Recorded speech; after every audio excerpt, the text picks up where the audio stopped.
Hi guys, ಈ ಒಂದು ವಿಡಿಯೋದಲ್ಲಿ ನಾನು 9th ಸ್ಟ್ಯಾಂಡರ್ಡ್ ಸೋಷಲ್ನ 21st chapter the election system ಈ ಒಂದು ಟಾಪಿಕ್ ಬಗ್ಗೆ ಎಕ್ಸ್ಪ್ಲೇನ್ ಮಾಡ್ತೀನಿ. ಸೊ ಸಿಂಪಲಾಗಿ ಹೇಳಬೇಕು ಅಂತ ಹೇಳಿದ್ರೆ ಎಲ್ಲರಿಗೂ ಗೊತ್ತಿರೋ ಥರ ಎಲೆಕ್ಷನ್ ಅಂದರೆ ಏನು, 18 ವರ್ಷ ಮೇಲೆ ಆಗಿರೋರೆಲ್ಲ ಹೋಗ್ಬಿಟ್ಟು ವೋಟ್ ಹಾಕ್ಬಿಟ್ಟು ನಮ್ಮ ಲೀಡರ್ನ ಎಲೆಕ್ಟ್ ಮಾಡುವಂಥ ಒಂದು ಪ್ರೋಸೆಸ್. ಸೊ ಇಷ್ಟನ್ನು ನಾವು ಎಲೆಕ್ಷನ್ ಅಂತ ಕರಿತೀವಿ. ಆದರೆ ನಾವು ಬರೀ ಸಿಂಪಲಾಗಿ ಹೇಳಿದ್ರೆ ಓಕೆ, ಎಲೆಕ್ಷನ್ನ ಈ ಥರ ಡಿಫೈನ್ ಮಾಡೋದು. ಆದರೆ ಆ್ಯಸ್ ಎ ಪೊಲಿಟಿಕಲ್ ಸೈನ್ಸಲ್ಲಿ ಒಂದು ಸಬ್ಜೆಕ್ಟ್ ಥರ ನಾವು ಇದನ್ನೆಲ್ಲ ಸ್ಟಡಿ ಮಾಡುವಾಗ, ಕ್ಯಾಟಗರಿಕಲಿ ನಾವು ಸ್ಟಡಿ ಮಾಡುವಾಗ ಕಂಪ್ಲೀಟ್ ಪ್ರೋಸೆಸ್ ಬಗ್ಗೆ ನಾವು ತಿಳ್ಕೊಳ್ಬೇಕು. ಎಲೆಕ್ಷನ್ ಸಿಸ್ಟಮ್ ಅಂದರೆ ಬರೀ ವೋಟ್ ಹಾಕೋದು ಮಾತ್ರ ಅಲ್ಲ, ಇದರಲ್ಲಿ ಇನ್ನೂ ಏನೇನಿದೆ, ಯಾವ ರೀತಿ ಎಲೆಕ್ಷನ್ಸ್ ಕಂಡಕ್ಟ್ ಆಗುತ್ತೆ, ಇದರಲ್ಲಿ ಯಾವ್ಯಾವ ಪಾರ್ಟೀಸ್ ಇನ್ವಾಲ್ವ್ ಆಗಿರ್ತಾರೆ, ಅದರದ್ದೆಲ್ಲದ್ರ ಬಗ್ಗೆ ನಾವು ತಿಳ್ಕೊಳ್ಬೇಕು. ಸೊ ಈ ಟಾಪಿಕಲ್ಲಿ ಅದೆಲ್ಲದ್ರ ಬಗ್ಗೆನೂ ನೀವು ತಿಳ್ಕೊಳ್ತೀರಾ. ಸೊ ಮೊದಲನೇದಾಗಿ introduction. India is the biggest democracy in the world. ನೋಡಿ, ಇಂಡಿಯಾ ಇಡೀ ಪ್ರಪಂಚದಲ್ಲೇ ತುಂಬ ದೊಡ್ಡ ಡೆಮೋಕ್ರಸಿ ಅಂತ ಹೇಳ್ಬೋದು. ಸೊ ಡೆಮೋಕ್ರಸಿ ಅಂದರೆ ಏನು, ಜನಗಳು ಹೋಗಿ ವೋಟ್ ಹಾಕಿ ನಮ್ಮ ಲೀಡರ್ಸ್ನ ಎಲೆಕ್ಟ್ ಮಾಡ್ಕೊಳ್ಳೋದನ್ನು ಡೆಮೋಕ್ರಸಿ ಅಂತ ಕರಿತೀವಿ. ಸೊ ಇಂಡಿಯಾದಲ್ಲಿ ಪಾಪ್ಯುಲೇಷನ್ ತುಂಬ ಜಾಸ್ತಿ ಇರೋದ್ರಿಂದ ನಾವು ನ್ಯಾಚುರಲಿ ಬಿಗ್ಗೆಸ್ಟ್ ಡೆಮೋಕ್ರಸಿಯಾಗಿ ಬಂದಿದ್ದೀವಿ. ಈಗ ನೀವು ಕೇಳ್ಬೋದು, ಸರ್ ಚೈನಾದಲ್ಲಿ ನಮಗಿಂತ ಪಾಪ್ಯುಲೇಷನ್ ಜಾಸ್ತಿ ಇದೆಯಲ್ಲ, ಅವರಲ್ವಾ ಬಿಗ್ಗೆಸ್ಟ್ ಡೆಮೋಕ್ರಸಿ ಅಂತ. ಸೊ ಚೈನಾದಲ್ಲಿ ಏನು ಅಂತ ಹೇಳಿದ್ರೆ ಜನಗಳು ಹೋಗಿ ವೋಟ್ ಹಾಕುವಂಥ ಸಿಸ್ಟಮ್ಮೇ ಇಲ್ಲ, ಅಂದರೆ ಅಲ್ಲಿ ಎಲೆಕ್ಷನ್ಸೇ ನಡೆಯೋದಿಲ್ಲ. ಸೊ ಅದಕ್ಕೆ ಚೈನಾನ ನಾವಿಲ್ಲಿ ಡೆಮೋಕ್ರಸಿ ಅಂತ ಕನ್ಸಿಡರ್ ಮಾಡೋದಿಲ್ಲ. ಸೊ ನೆಕ್ಸ್ಟ್ ಪೊಸಿಷನಲ್ಲಿ ಇಂಡಿಯಾ ಇದೆ ಪಾಪ್ಯುಲೇಷನ್ ವೈಸ್, ಮತ್ತು ಇಂಡಿಯಾದಲ್ಲಿ ಡೆಮೋಕ್ರಸಿ ಸಿಸ್ಟಮ್ ಇದೆ, ಡೆಮೋಕ್ರೆಟಿಕ್ ಸಿಸ್ಟಮ್ ಇದೆ. ಅದರಿಂದ ಇಂಡಿಯಾನ ನಾವು ಬಿಗ್ಗೆಸ್ಟ್ ಡೆಮೋಕ್ರಸಿ ಅಂತ ಕರಿತೀವಿ. A free and fair elections are needed for A healthy democracy.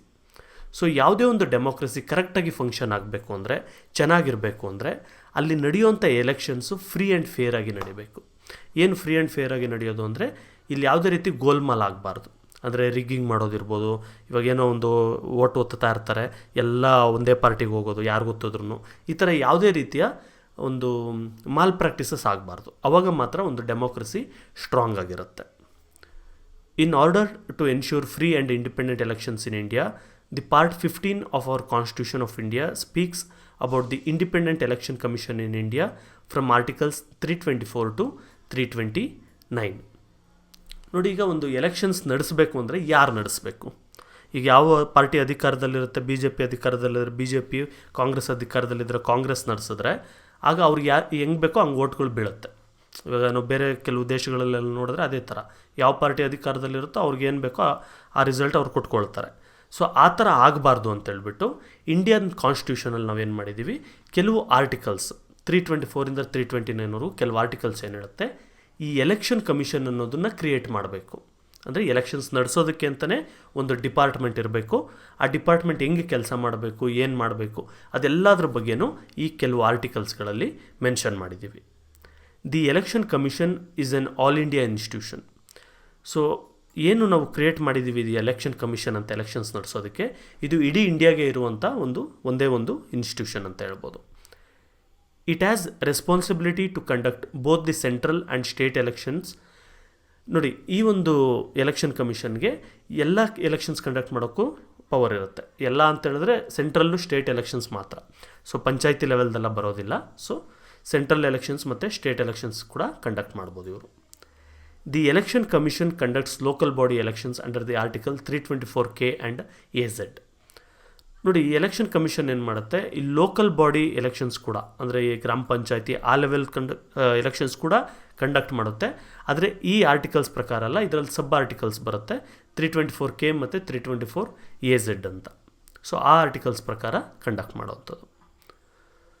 ಈಗ ಈ ಎಲೆಕ್ಷನ್ ಕಮಿಷನ್ ಇದೆ ಅಂತ ಹೇಳಿದ್ವಿ. ಸೊ ಈ ಎಲೆಕ್ಷನ್ ಕಮಿಷನ್ ಯಾವ ಥರ ಕ್ರಿಯೇಟ್ ಆಗಿದೆ, ಇದರ ಸ್ಟ್ರಕ್ಚರ್ ಏನು ಅಂತ ಕೂಡ ನೋಡೋಣ. The article 324 speaks about the formation of election commission. So 324ನೇ ಆರ್ಟಿಕಲ್ ಏನಿದೆ ನಮ್ಮ ಕಾನ್ಸ್ಟಿಟ್ಯೂಷನಲ್ಲಿ, ಇದು ಏನು ಹೇಳುತ್ತೆ, ಯಾವ ರೀತಿ ಎಲೆಕ್ಷನ್ ಕಮಿಷನ್ ಫಾರ್ಮ್ ಆಗಬೇಕು ಅಂತ ಹೇಳಿದೆ. The Indian election commission was founded in January 25, 1950. So ನಮಗೆ ರಿಪಬ್ಲಿಕ್ ಅಂತ ಇಂಡಿಯಾನ ಡಿಕ್ಲೇರ್ ಮಾಡೋದು ಒಂದು ದಿನದ ಮೊದಲು, January 26 ನಾವು ಡಿಕ್ಲೇರ್ ಮಾಡ್ಕೊಳ್ತೀವಿ. ಅದರ ಒಂದು ದಿನದ ಮೊದಲು January 25 ಇಂಡಿಯನ್ ಎಲೆಕ್ಷನ್ ಕಮಿಷನ್ನ ನಾವು ಫೌಂಡ್ ಮಾಡ್ತೀವಿ, ಶುರು ಮಾಡ್ತೀವಿ. In the beginning it had only one chief election commissioner. So ಮೊದಲನೇದಾಗಿ ಒಬ್ಬರು ಚೀಫ್ ಎಲೆಕ್ಷನ್ ಕಮಿಷನರ್ ಇರ್ತಾಯಿದ್ರು. ಇವರು ಇಡೀ ಇಂಡಿಯಾದಲ್ಲಿ ನಡೆಯುವಂಥ ಎಲ್ಲ ಎಲೆಕ್ಷನ್ಸ್ನ ಕೂಡ ಇವರು ಮ್ಯಾನೇಜ್ ಮಾಡ್ತಾಯಿದ್ರು. But In 1989, through the constitutional amendment of 61, the minimum age of voting was reduced to 18 years from 21 years. This increased the work pressure of the commission. Hence, along with Chief Election Commissioner, 2 more election commissioners were appointed. So ತುಂಬ ದೊಡ್ಡದಾಗಿ ಹೇಳ್ದಂಗಿದ್ದೀನಿ. So ಏನಂತ ಹೇಳಿದ್ರೆ, so independence ಬಂದಾಗ ಬರೀ ಒಬ್ಬರು election commissioner ಇದ್ದರು. ಆದರೆ 1989ನಲ್ಲಿ ಒಂದು ಅಮೆಂಡ್ಮೆಂಟ್ ಆಗುತ್ತೆ ನಮ್ಮ ಕಾನ್ಸ್ಟಿಟ್ಯೂಷನ್ಗೆ. ಸೊ ಇದ್ರ ಪ್ರಕಾರ ನೋಡಿ, 1989ಗೂ ಮೊದಲು 21 ವರ್ಷ ಆಗಿದ್ರೆ ಮಾತ್ರ ವೋಟ್ ಹಾಕಬೇಕಾಗಿತ್ತು. So 18 years to 19 year 20 year ಅವರು ವೋಟ್ ಹಾಕೋ ಥರ ಇರಲಿಲ್ಲ. ಸೊ ಈ ಥರ ಇತ್ತು. ಸೊ ಒಬ್ಬರು ಎಲೆಕ್ಷನ್ ಕಮಿಷನರ್ ಸಾಕಾಗಿದ್ದರು. ಆದರೆ 1989ನಲ್ಲಿ ಈ 21 ಇರೋರೆಲ್ಲ 18 ಇಯರ್ಸ್ ಆದರೂ ಸಾಕು ವೋಟ್ ಹಾಕ್ಬೋದು ಅಂದಾಗ ತುಂಬ ಜನ ವೋಟರ್ಸ್ ರೆಡಿ ಆದರು. ಅಂದರೆ ತುಂಬ ಜನ ವೋಟ್ ಹಾಕ್ಬೋದು ಅನ್ನೋ ಥರ ಆಯಿತು 18 ಇಯರ್ಸ್ ಇಳಿಸಿದ್ದಕ್ಕೆ. ಸೊ ಇದಕ್ಕೆ ಏನು ಮಾಡಿದ್ರು, ಇನ್ನೂ 2 ಎಲೆಕ್ಷನ್ ಕಮಿಷನರ್ಸ್ನ ಅಪಾಯಿಂಟ್ ಮಾಡಿದ್ರು. ಸೊ ಮೊದಲು ಒಬ್ಬರೇ ಇದ್ದರು, ಈಗ 3 ಜನ ಆದರು. ಇನ್ 1990, ಸೊ ಇದೇನು in 1990 the posts of 2 election commissioners were removed. Again in 1993 the posts of 2 election commissioners were created. So ಏನು ಆಗ್ತಾ ಇದೆ ಇಲ್ಲಿ ಅಂತ ಹೇಳಿದ್ರೆ, 1990ಯಲ್ಲಿ ಈ 2 ಎಲೆಕ್ಷನ್ ಕಮಿಷನರ್ ಪೋಸ್ಟ್ ಅಂತ ಕ್ರಿಯೇಟ್ ಮಾಡಿದಾರಲ್ಲ, ಅದನ್ನು ತೆಗೆದಾಕ್ತಾರೆ. ಬೇಡ, ಅವೆಲ್ಲ ಒಬ್ಬರೇ ಸಾಕು ಅಂತ ಹೇಳ್ಬಿಟ್ಟು. ಮತ್ತೆ ಸಾಕಾಗಲ್ಲ ಅಂತ ಹೇಳ್ಬಿಟ್ಟು 1993ಯಲ್ಲಿ ಮತ್ತೆ 2 ಅಪಾಯಿಂಟ್ ಮಾಡ್ತಾರೆ. ಓಕೆ, ಸೊ 1990ಯಲ್ಲಿ ಮತ್ತೆ ಒಬ್ಬರೇ ಆದರು. 1993ಯಲ್ಲಿ ಮತ್ತೆ 3 ಜನ ಎಲೆಕ್ಷನ್ ಕಮಿಷನರ್ಸ್ ಆಗ್ತಾರೆ. All the 3 commissioners enjoy equal powers. So ಈ 3 ಜನ ಏನು ಎಲೆಕ್ಷನ್ ಕಮಿಷನರ್ಸ್ ಇದ್ದಾರೆ ಅವ್ರಿಗೆಲ್ಲರಿಗೂ ಕೂಡ ಈಕ್ವಲ್ ಪವರ್ಸ್ ಇರುತ್ತೆ. In case of differences in opinions, the majority decision prevails. ನೋಡಿ, ಈಗ 3 ಜನಕ್ಕೂ ಈಕ್ವಲ್ ಪವರ್ ಇದೆ. ಈಗ ಏನೋ ಒಂದು ಕೇಸ್ ಏನೋ ಬಂತು, ಈ ಕಾನೂನು ಈ ಥರ ಅಂತ ಇಂಟರ್ಪ್ರೆಟ್ ಮಾಡಬೇಕು, ಏನೋ ಒಂದು ಆಯಿತು ಅಂದ್ಕೊಳ್ಳಿ. ಆಗ 3 ಜನದಲ್ಲಿ ಯಾರು ಜಾಸ್ತಿ ಜನ ಯಾವುದಕ್ಕೆ ಸಪೋರ್ಟ್ ಮಾಡ್ತಾರೆ ಆ ಒಪಿನಿಯನ್ನೇ ಇವರು ಫಾಲೋ ಮಾಡ್ತಾರೆ, ಅಥವಾ ಆ ಡಿಸಿಷನ್ನೇ ಇವರು ಕಂಟಿನ್ಯೂ ಮಾಡ್ತಾರೆ. ಆ ರೀತಿ the president appoints the election commissioners. So ಈ ಎಲೆಕ್ಷನ್ ಕಮಿಷನರ್ ಪೋಸ್ಟ್ ಕ್ರಿಯೇಟ್ ಆಯಿತು, ಇದೆಲ್ಲ ಗೊತ್ತು, ಇವ್ರೇನು ಕೆಲಸ ಮಾಡ್ತಾರೆ ಗೊತ್ತಾಯಿತು. ಈ ಎಲೆಕ್ಷನ್ ಕಮಿಷನರ್ನ ಯಾರು ಅಪಾಯಿಂಟ್ ಮಾಡ್ತಾರೆ? ಇವ್ರನ್ನ ಅಪಾಯಿಂಟ್ ಮಾಡೋದು ಬಂದು ಇಂಡಿಯಾದ ಪ್ರೆಸಿಡೆಂಟ್ಗೆ. Their tenure is for 6 years or the completion of 65 years, whichever is earlier. So ಒಂದು ಸರಿ ಎಲೆಕ್ಷನ್ ಕಮಿಷನರ್ ಅಂತ ಸೆಲೆಕ್ಟ್ ಆದರು ಅಂತ ಹೇಳಿದ್ರೆ ಪ್ರೆಸಿಡೆಂಟ್ ಕಡೆಯಿಂದ, ಅವರು 6 ವರ್ಷ ಆ ಒಂದು ಪೋಸ್ಟಲ್ಲಿ ಇರ್ಬೋದು. ಅದೊಂಥರ ಕೆಲಸ ಥರನೂ ಅಂದ್ಕೊಳ್ಳಿ, ಒಂದು ಪೋಸ್ಟ್ ಥರನೂ ಅಂದ್ಕೊಳ್ಳಿ. 6 ವರ್ಷ ಇರ್ಬೋದು, ಅಥವಾ 65 years ಏಜ್ ಆಗೋವರೆಗೂ ಇರ್ಬೋದು. ಸೊ ಈಗ ಅವರು 3 ವರ್ಷ ಮಾತ್ರ ಎಲೆಕ್ಷನ್ ಕಮಿಷನರ್ ಆಗಿರ್ತಾರೆ, ಅಷ್ಟರಲ್ಲೇ ಅವ್ರಿಗೆ 65 ವರ್ಷ ಆಗೋಯ್ತು ಅಂದ್ಕೊಳ್ಳಿ, ಅವ್ರು ಆ ಪೋಸ್ಟಿಂದ ಹೊರಗೆ ಬರಬೇಕು, ಈ ಥರ. ಸೊ ಯಾವುದು ಬೇಗ ಬಂದರೆ ಅದು. Also they can tender resignation at any given time. ಮತ್ತೇನು 6 ವರ್ಷ ಮಾಡಲೇಬೇಕು, ಇಲ್ಲ 65 years ಆಗೋವರೆಗೂ ಮಾಡಲೇಬೇಕು ಅಂತೇನಿಲ್ಲ. ಅವ್ರಿಗೇನಾದ್ರು ರೆಸಿಗ್ನೇಷನ್ ಕೊಡಬೇಕು, ನನಗೆ ಕೆಲಸ ಮಾಡೋಕ್ಕೆ ಇಷ್ಟ ಇಲ್ಲ, ಈ ಪೋಸ್ಟಲ್ಲಿ ಕಂಟಿನ್ಯೂ ಆಗೋದು ಇಷ್ಟ ಇಲ್ಲ ಅಂದರೆ ಅವ್ರು ರಿಸೈನ್ ಮಾಡಿ ಹೊರಗಡೆ ಬರ್ಬೋದು. The parliament can impeach them on the grounds of incompetency and unconstitutional behaviours. So ಒಂದು ವೇಳೆ ಇವರು ಸರಿಯಾಗಿ ಕೆಲಸ ಮಾಡಿಲ್ಲ ಅಂದರೆ, ಫೇವ್ರೇಟಿಸಮ್ ತೋರಿಸೋದು, ಈ ಪಾರ್ಟಿ ಪರವಾಗೇ ಮಾಡೋದು, ಇಲ್ಲ ಆ ಪಾರ್ಟಿ ಪರವಾಗಿ ಮಾಡೋದು, ಈ ಥರ ಏನಾದರೂ ಮಾಡ್ತಾಯಿದ್ರು ಅಂತಂದರೆ, ಆಗ ಪಾರ್ಲಿಮೆಂಟಲ್ಲಿ ಎಲ್ಲರೂ ಸೇರ್ಕೊಂಡು ಎಂಪಿಗಳೆಲ್ಲ ಬಂದು ಇವರು ಸರಿಯಾಗಿ ಕೆಲಸ ಮಾಡ್ತಾಯಿಲ್ಲ ಅಂತಾದ್ರೂ ಪ್ರೂಫು ಅದೆಲ್ಲ ತೋರಿಸ್ಬಿಟ್ಟು ಇವರು ಅವ್ರನ್ನ ಅಧಿಕಾರದಿಂದ ಕೆಳಗೆ ಕೂಡ ಇಳಿಸ್ಬೋದು. The election commission conducts the election of president, vice president, Rajya Sabha, Lok Sabha, Vidhan Parishad and Vidhan Sabha elections. So ಈಗ ಈ ಎಲೆಕ್ಷನ್ ಕಮಿಷನ್ ಏನಿದೆ, ಇದು ಯಾವ ಎಲೆಕ್ಷನ್ಸ್ನ ನಡೆಸುತ್ತೆ? ಪ್ರೆಸಿಡೆಂಟ್ ಎಲೆಕ್ಷನ್ನಿಂದ ಹಿಡಿದು ವಿಧಾನಸಭಾ ಎಲೆಕ್ಷನ್ವರೆಗೂ ನಡೆಸ್ತಾರೆ. ಓಕೆ, ಇವೆಲ್ಲ ಎಲೆಕ್ಷನ್ಸು ನಡೆಯುತ್ತೆ ಇವ್ರ ಅಂಡರಲ್ಲೇ. It has absolute powers to declare the dates of election, declaration of results and during the entire duration of the election. So ಈಗ ಇವ್ರಿಗೆ ಏನೇನು ಪವರ್ ಇರುತ್ತೆ ಎಲೆಕ್ಷನ್ ಕಮಿಷನರ್ಗೆ ಅಂದರೆ, ಯಾವ ದಿನ ಎಲೆಕ್ಷನ್ ನಡಿಬೇಕು, ಮತ್ತು ಯಾವ ದಿನ ರಿಸಲ್ಟ್ಸ್ ಕೊಡಬೇಕು, ಮತ್ತು ಈ ಎಲೆಕ್ಷನ್ ನಡೆಯುವಂಥ ಡ್ಯೂರೇಷನ್ ಎಷ್ಟಿರಬೇಕು. ಸೊ ಯೂಶ್ವಲಿ ಏನಿತ್ತಂದರೆ ಮೊದಲೆಲ್ಲ ಬಂದು ಒಂದೇ ದಿನ ವೋಟಿಂಗ್ ಡೇ ಇರೋದು, ಎಲ್ಲ ಹೋಗಿ ವೋಟ್ ಹಾಕೋರು ಬರೋರು. ಆದರೆ ಈಗ ಪಾಪ್ಯುಲೇಷನ್ ಎಲ್ಲ ಜಾಸ್ತಿ ಆಗಿರೋದ್ರಿಂದ ಏನಾಗಿದೆ, ಒಂದಷ್ಟು ಡಿಸ್ಟ್ರಿಕ್ಟ್ಗಳು ಡಿವೈಡ್ ಮಾಡ್ತಾರೆ. ಈ ಡಿಸ್ಟ್ರಿಕ್ಟ್ಗಳಲ್ಲಿರೋರಿಗೆಲ್ಲ ಇಂಥ ದಿನ ವೋಟಿಂಗ್ ಇರುತ್ತೆ, ಇನ್ನೊಂದು ಡಿಸ್ಟ್ರಿಕ್ಟ್ಗಳಲ್ಲಿರೋಂಥವ್ರಿಗೆಲ್ಲ ಒಂದು ವಾರನೋ 15 ದಿನ ಆದಮೇಲೆ ವೋಟಿಂಗ್ ಇರುತ್ತೆ. ಈ ಥರ ಚೇಂಜಸ್ ಮಾಡ್ತಾರೆ. ಸೊ ಅದನ್ನೆಲ್ಲ ಕೂಡ ಡಿಸೈಡ್ ಮಾಡೋವಂಥವ್ರು ಎಲೆಕ್ಷನ್ ಕಮಿಷನರ್ ಅವರು. This duration is called as period of model code of conduct. So ಏನು ಎಲೆಕ್ಷನ್ ನಡೆಯೋ ಟೈಮ್ ಪೀರಿಯಡ್ ಇರುತ್ತೆ, ಅಂದರೆ ಎಲೆಕ್ಷನ್ ಡಿಕ್ಲೇರ್ ಆದಾಗಿಂದ ಎಲೆಕ್ಷನ್ ಮುಗಿಯೋವರೆಗೂ ಆ ಟೈಮ್ ಪೀರಿಯಡ್ನ ಮಾಡಲ್ ಕೋಡ್ ಆಫ್ ಕಂಡಕ್ಟ್ ಅಂತ ಕರೀತಾರೆ. ಆ ಟೈಮಲ್ಲಿ ಕೆಲವು ಬೇರೆ ರೂಲ್ಸ್ಗಳೆಲ್ಲ ಬರುತ್ತೆ. ಯಾವ ರೀತಿ ಪಬ್ಲಿಸಿಟಿ ಮಾಡಬೇಕು, ಎಷ್ಟೊತ್ತವರೆಗೂ ಪಬ್ಲಿಸಿಟಿ ಮಾಡಬೇಕು, ಎಷ್ಟು ಖರ್ಚು ಮಾಡಬೇಕು ಇವರು, ಇವೆಲ್ಲ ಸುಮಾರು ಬರೋವಂಥದ್ದು. The election commission as no employees of its own to conduct election. ನೋಡಿ, ಈಗ ಎಲೆಕ್ಷನ್ ಕಮಿಷನ್ ಅಂತ ಒಂದು ಡಿಪಾರ್ಟ್ಮೆಂಟ್ ಇದೆ, ಅದ್ರ ಬಗ್ಗೆ ಎಲ್ಲ ಗೊತ್ತಾಯಿತು. ಆದರೆ ಎಲೆಕ್ಷನ್ ಕಮಿಷನಲ್ಲಿ ಈ ಕಮಿಷನರ್ಸ್ ಬಿಟ್ಟರೆ ಬೇರೆ ಯಾರೂ ಕೆಲಸ ಮಾಡೋರು ಇರೋದಿಲ್ಲ. ಓಕೆ, ಮತ್ತು ಯಾವ ರೀತಿ ಎಲೆಕ್ಷನ್ಸ್ ಕಂಡಕ್ಟ್ ಮಾಡ್ತಾರೆ? It appoints the government employees for this work with the approval of president. So ಹಿಂಗೆ ಎಲೆಕ್ಷನ್ ಇದೆ ಅಂತ ಅಂದಾಗ ಇವರು ಪ್ರೆಸಿಡೆಂಟ್ ಹತ್ರ ಹೋಗಿ ಪರ್ಮಿಷನ್ ತೊಗೊಂಡು ಏನು ಮಾಡ್ತಾರೆ, ಆ ದಿನ ಬೇರೆ ಬೇರೆ ಗೌರ್ಮೆಂಟ್ ಡಿಪಾರ್ಟ್ಮೆಂಟ್ಗಳಲ್ಲಿ ಏನು ಕೆಲಸ ಮಾಡ್ತಾರೆ, ಎಜುಕೇಷನ್ ಡಿಪಾರ್ಟ್ಮೆಂಟು, ಪೊಲೀಸ್ ಡಿಪಾರ್ಟ್ಮೆಂಟ್, ಈ ಥರ ಬೇರೆ ಬೇರೆ ಡಿಪಾರ್ಟ್ಮೆಂಟು, ಅವ್ರನ್ನೆಲ್ಲ ಕೂಡ ಇವ್ರು ಕರ್ಕೊಂಡು ಆ ದಿನ ಕೆಲಸ ಮಾಡಿಸ್ಕೊಳ್ತಾರೆ. ಆ ಎಲೆಕ್ಷನ್ ಆದಮೇಲೆ ಮತ್ತೆ ಅವರು ಅವರವರ ರೆಸ್ಪೆಕ್ಟಿವ್ ಡಿಪಾರ್ಟ್ಮೆಂಟ್ಸ್ಗೆ ವಾಪಸ್ ಹೋಗ್ಬೋದು. The state election commission conducts the election of local bodies of panchayat Raj and urban local bodies. ನೋಡಿ, ಇದ್ರ ಜೊತೆಗೆ ಸ್ಟೇಟ್ ಎಲೆಕ್ಷನ್ ಕಮಿಷನ್ ಅಂತ ಒಂದು ಬರುತ್ತೆ. ಇವು ಮೇಲೆ ಹೇಳಿದ್ದೆಲ್ಲ ಬಂದು ಸೆಂಟ್ರಲ್, ಅಂದರೆ ಇದು ಟೋಟಲ್ ಇಂಡಿಯಾಗೆ ನಡೆಯುವಂಥದ್ದು. ಇದು ವಿಧಾನ ಪರಿಷತ್, ವಿಧಾನಸಭಾ ಎಲೆಕ್ಷನ್ಸ್ ಎಲ್ಲ ಇದರಲ್ಲಿ ನಡೆಯುತ್ತೆ. ನೆಕ್ಸ್ಟ್ ಬರೋದು ಸ್ಟೇಟ್ಗೂ ಒಂದೊಂದು ಎಲೆಕ್ಷನ್ ಕಮಿಷನ್ಸ್ ಇರುತ್ತೆ. ಈ ಎಲೆಕ್ಷನ್ ಕಮಿಷನ್ಸ್ ಏನು ಮಾಡುತ್ತೆ, ಈ ಪಂಚಾಯಿತಿ ಇರ್ಬೋದು, ಅರ್ಬನ್ ಅಂದರೆ ಮುನ್ಸಿಪಲ್ ಎಲೆಕ್ಷನ್ಸ್, ಇವನ್ನೆಲ್ಲ ಕೂಡ ಇವರು ಚಿಕ್ಕ ಪುಟ್ಟ ಎಲೆಕ್ಷನ್ಸ್ನ ಇವರು ಕಂಡಕ್ಟ್ ಮಾಡ್ತಾರೆ. The governor appoints the state election commissioner under article 243K and ZA. So state election ಕಮಿಷನರ್ನ ಯಾರು ಅಪಾಯಿಂಟ್ ಮಾಡ್ತಾರೆ? ನಮ್ಮ ಸ್ಟೇಟ್ನ ಗವರ್ನರ್ ಅಪಾಯಿಂಟ್ ಮಾಡ್ತಾರೆ. In Karnataka, the state election commission has been formed under the article 308 of Karnataka Grama Swaraj and Panchayat act of 1993. So ಕರ್ನಾಟಕದಲ್ಲಿ ಯಾವ act ಪ್ರಕಾರ state election ಕಮಿಷನ್ನ ಫಾರ್ಮ್ ಮಾಡಿದ್ದೀವಿ? Article 308 of Karnataka Grama Swaraj and Panchayat act, ಈ ಆ್ಯಕ್ಟ್ ಅಂಡರಲ್ಲಿ ನಾವು ಕ್ರಿಯೇಟ್ ಮಾಡಿದ್ದೀವಿ. This conducts the elections of local bodies. ಇದು ಎಲ್ಲ ಲೋಕಲ್ ಬಾಡಿ ಎಲೆಕ್ಷನ್ಸ್ ಎಲ್ಲ ಕೂಡ ಇದೇ ಕಂಡಕ್ಟ್ ಮಾಡ್ತಾರೆ. ಈಗ ಬಂದು ನಾವು ಎಲೆಕ್ಷನ್ ಪ್ರೊಸೀಜರ್ ಬಗ್ಗೆ ನೋಡೋಣ. ಅಂದರೆ ಎಲೆಕ್ಷನ್ ನಡಿಬೇಕು ಅಂದರೆ ಏನೇನಾಗಬೇಕು ಸ್ಟೆಪ್ ಬೈ ಸ್ಟೆಪ್ ಅಂತ. ಮೊದಲನೇದಾಗಿ constituencies. The state is divided into small electoral divisions for the purpose of elections. ನೋಡಿ, ಯಾವುದೇ ಒಂದು ಸ್ಟೇಟ್ ಇರ್ಬೋದು, ಅದನ್ನು ಎಲೆಕ್ಷನ್ಸ್ ಕಂಡಕ್ಟ್ ಮಾಡಬೇಕು ಅಂದರೆ ಒಟ್ಟಿಗೆ ನಾವು ತೊಗೊಂಡ್ಬಿಟ್ರೆ ಕಷ್ಟ ಆಗುತ್ತೆ. ಸೊ ಅದಕ್ಕೆ ಏನು ಮಾಡ್ತಾರೆ, ಎಲೆಕ್ಟ್ರಲ್ ಡಿವಿಷನ್ಸ್ ಥರ ಸಣ್ಣ ಸಣ್ಣ ಪಾರ್ಟ್ಸ್ ಆಗಿ ಡಿವೈಡ್ ಮಾಡ್ತಾರೆ ಒಂದು ಸ್ಟೇಟ್ನ. These electoral divisions are called constituencies. ಈ ಒಂದು ಎಲೆಕ್ಟ್ರಲ್ ಡಿವಿಷನ್ಸ್ ಏನಿದೆ ಅಂದರೆ ಚಿಕ್ಕದಾಗಿ ಪೀಸ್ ಮಾಡಿರ್ತಾರಲ್ಲ ಒಂದೊಂದು ಏರಿಯಾಸ್ ಅಂತ, ಈ ಏರಿಯಾಗಳನ್ನ ನಾವು ಕಾನ್ಸ್ಟಿಟ್ಯೂಯೆನ್ಸೀಸ್ ಅಂತ ಕರಿತೀವಿ.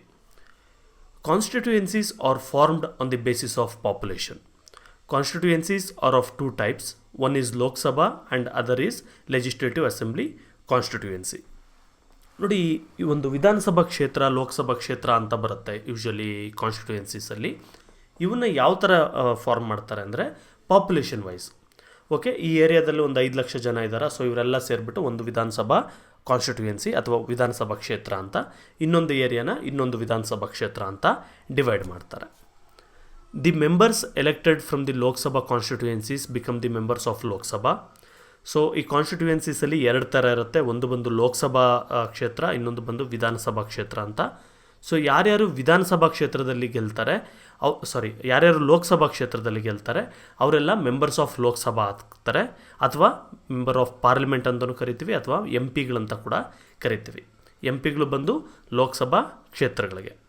Similarly, the members elected from assembly constituencies become the members of state legislative assemblies and they are called members of legislative assemblies are MLA. ಅದೇ ಥರ ವಿಧಾನಸಭಾ ಕ್ಷೇತ್ರಗಳು ಅಂತ ಕೂಡ ಇರುತ್ತೆ. ಈ ಸಭಾ ಕ್ಷೇತ್ರಗಳಲ್ಲಿ ಗೆದ್ದಂಥವ್ರನ್ನ ಮೆಂಬರ್ಸ್ ಆಫ್ ಲೆಜಿಸ್ಲೇಟಿವ್ ಅಸೆಂಬ್ಲಿ ಅಂತ ಕರಿತೀವಿ, ಅಥವಾ MLA ಶಾರ್ಟ್ ಫಾರ್ಮಲ್ಲಿ ಕರಿತೀವಿ. ಸೊ ನೋಡ್ಬೋದು ನೀವು, ವೋಟರ್ ಐ ಡಿ ಇದೆಲ್ಲ ಒಂದು ಟೆಂಪ್ಲೇಟ್ ಕೊಟ್ಟಿದ್ದಾರೆ, ವೋಟರ್ ಐ ಡಿ ಯಾವ ರೀತಿ ಇರುತ್ತೆ ಅಂತ. In both these constituencies, reservation is provided to the scheduled castes and scheduled tribes. These are called reserved constituencies. ಈಗ ಫಾರ್ ಎಕ್ಸಾಂಪಲ್ ಇಡೀ ಕರ್ನಾಟಕನ ವಿಧಾನಸಭಾ ಕಾನ್ಸ್ಟಿಟ್ಯೂಯೆನ್ಸೀಸ್ ತೊಗೊಂಡ್ರೆ ನಾವು ಒಂದು 223, 224 ಥರ ಡಿವೈಡ್ ಮಾಡಿರ್ತಾರೆ, ಅಷ್ಟು ಭಾಗ ಆಗಿ. ಇದರಲ್ಲಿ ಕೆಲವು ಭಾಗಗಳನ್ನ ನಾವು ಶೆಡ್ಯೂಲ್ಡ್ ಕ್ಯಾಸ್ಟ್ಗಳಿಗೆ ಅಂತ, ಕೆಲವನ್ನ ಶೆಡ್ಯೂಲ್ಡ್ ಟ್ರೈಬ್ಸ್ಗೆ ಅಂತ, ಕೆಲವು ಹೆಣ್ಮಕ್ಳಿಗೆ ಅಂತ ಡಿವೈಡ್ ಮಾಡಿರ್ತಾರೆ. ಸೊ ಅಂದರೆ ರಿಸರ್ವ್ ಮಾಡ್ತಾರೆ, ಇಲ್ಲಿ ಬೇರೆ ಯಾರು ಎಲೆಕ್ಷನ್ಗೆ ನಿಲ್ಲೋ ಆಗಿಲ್ಲ ಅಂತ. ಸೊ ಈ ಥರ ರಿಸರ್ವೇಷನ್ಸ್ ಅದರಲ್ಲೂ ಕೂಡ ಇದೆ. ನೆಕ್ಸ್ಟ್ ಬಂದು ಒಂದು ಸರಿ ಕಾನ್ಸ್ಟಿಟ್ಯೂಯೆನ್ಸೀಸ್ ಎಲ್ಲ ಹೆಂಗಿರಬೇಕು ಏನು ಅಂತೆಲ್ಲ ಇವರು ಎಸ್ಟಾಬ್ಲಿಷ್ ಮಾಡಿದ್ಮೇಲೆ ಈ ಏರಿಯಾದಲ್ಲಿ ಇಷ್ಟು ಜನ ಇದ್ದಾರೆ, ಇವರೆಲ್ಲ ಇಂಥ ಒಂದು ವಿಧಾನಸಭಾ ಕ್ಷೇತ್ರ ಅಂತೆಲ್ಲ ಡಿವೈಡ್ ಮಾಡ್ತಾರೆ. ಅದಾದಮೇಲೆ ಬರುವಂಥದ್ದು ವೋಟರ್ ಲಿಸ್ಟ್ ಅಂತ. The voter list is the list which contains the names and certain other details of the voters. So voter list ಅಂದರೆ ಇದೊಂದು ಪೇಪರಲ್ಲಿ ಇಷ್ಟೊಂದು ಜನದ ಹೆಸರುಗಳೆಲ್ಲ ಮೆನ್ಷನ್ ಆಗಿರ್ತಾರೆ. ಹೆಸರುಗಳು, ಏಜು, ಅವ್ರ ತಂದೆ ಹೆಸರೇನು, ಮತ್ತು ಫೋಟೋ ಇರ್ಬೋದು, ಈ ಥರ ಎಲ್ಲ ಸ್ವಲ್ಪ ಬೇಸಿಕ್ ಡೀಟೇಲ್ಸ್ ಅದರಲ್ಲಿ ಮೆನ್ಷನ್ ಆಗಿರುತ್ತೆ. ಅದನ್ನೇ ನಾವು ವೋಟರ್ ಲಿಸ್ಟ್ ಅಂತ ಕರೆಯೋದು. It is also called electoral roll. ಇದನ್ನು ಎಲೆಕ್ಟ್ರಲ್ ರೋಲ್ ಅಂತ ಕೂಡ ಕರೀತಾರೆ, ಆದರೆ ಮಾಮೂಲಿ ಮಾತಾಡುವಾಗ ವೋಟರ್ ಲಿಸ್ಟ್ ಅಂತಲೇ ಕರೆಯೋದು. The electoral roll is prepared by the election commission much before the elections.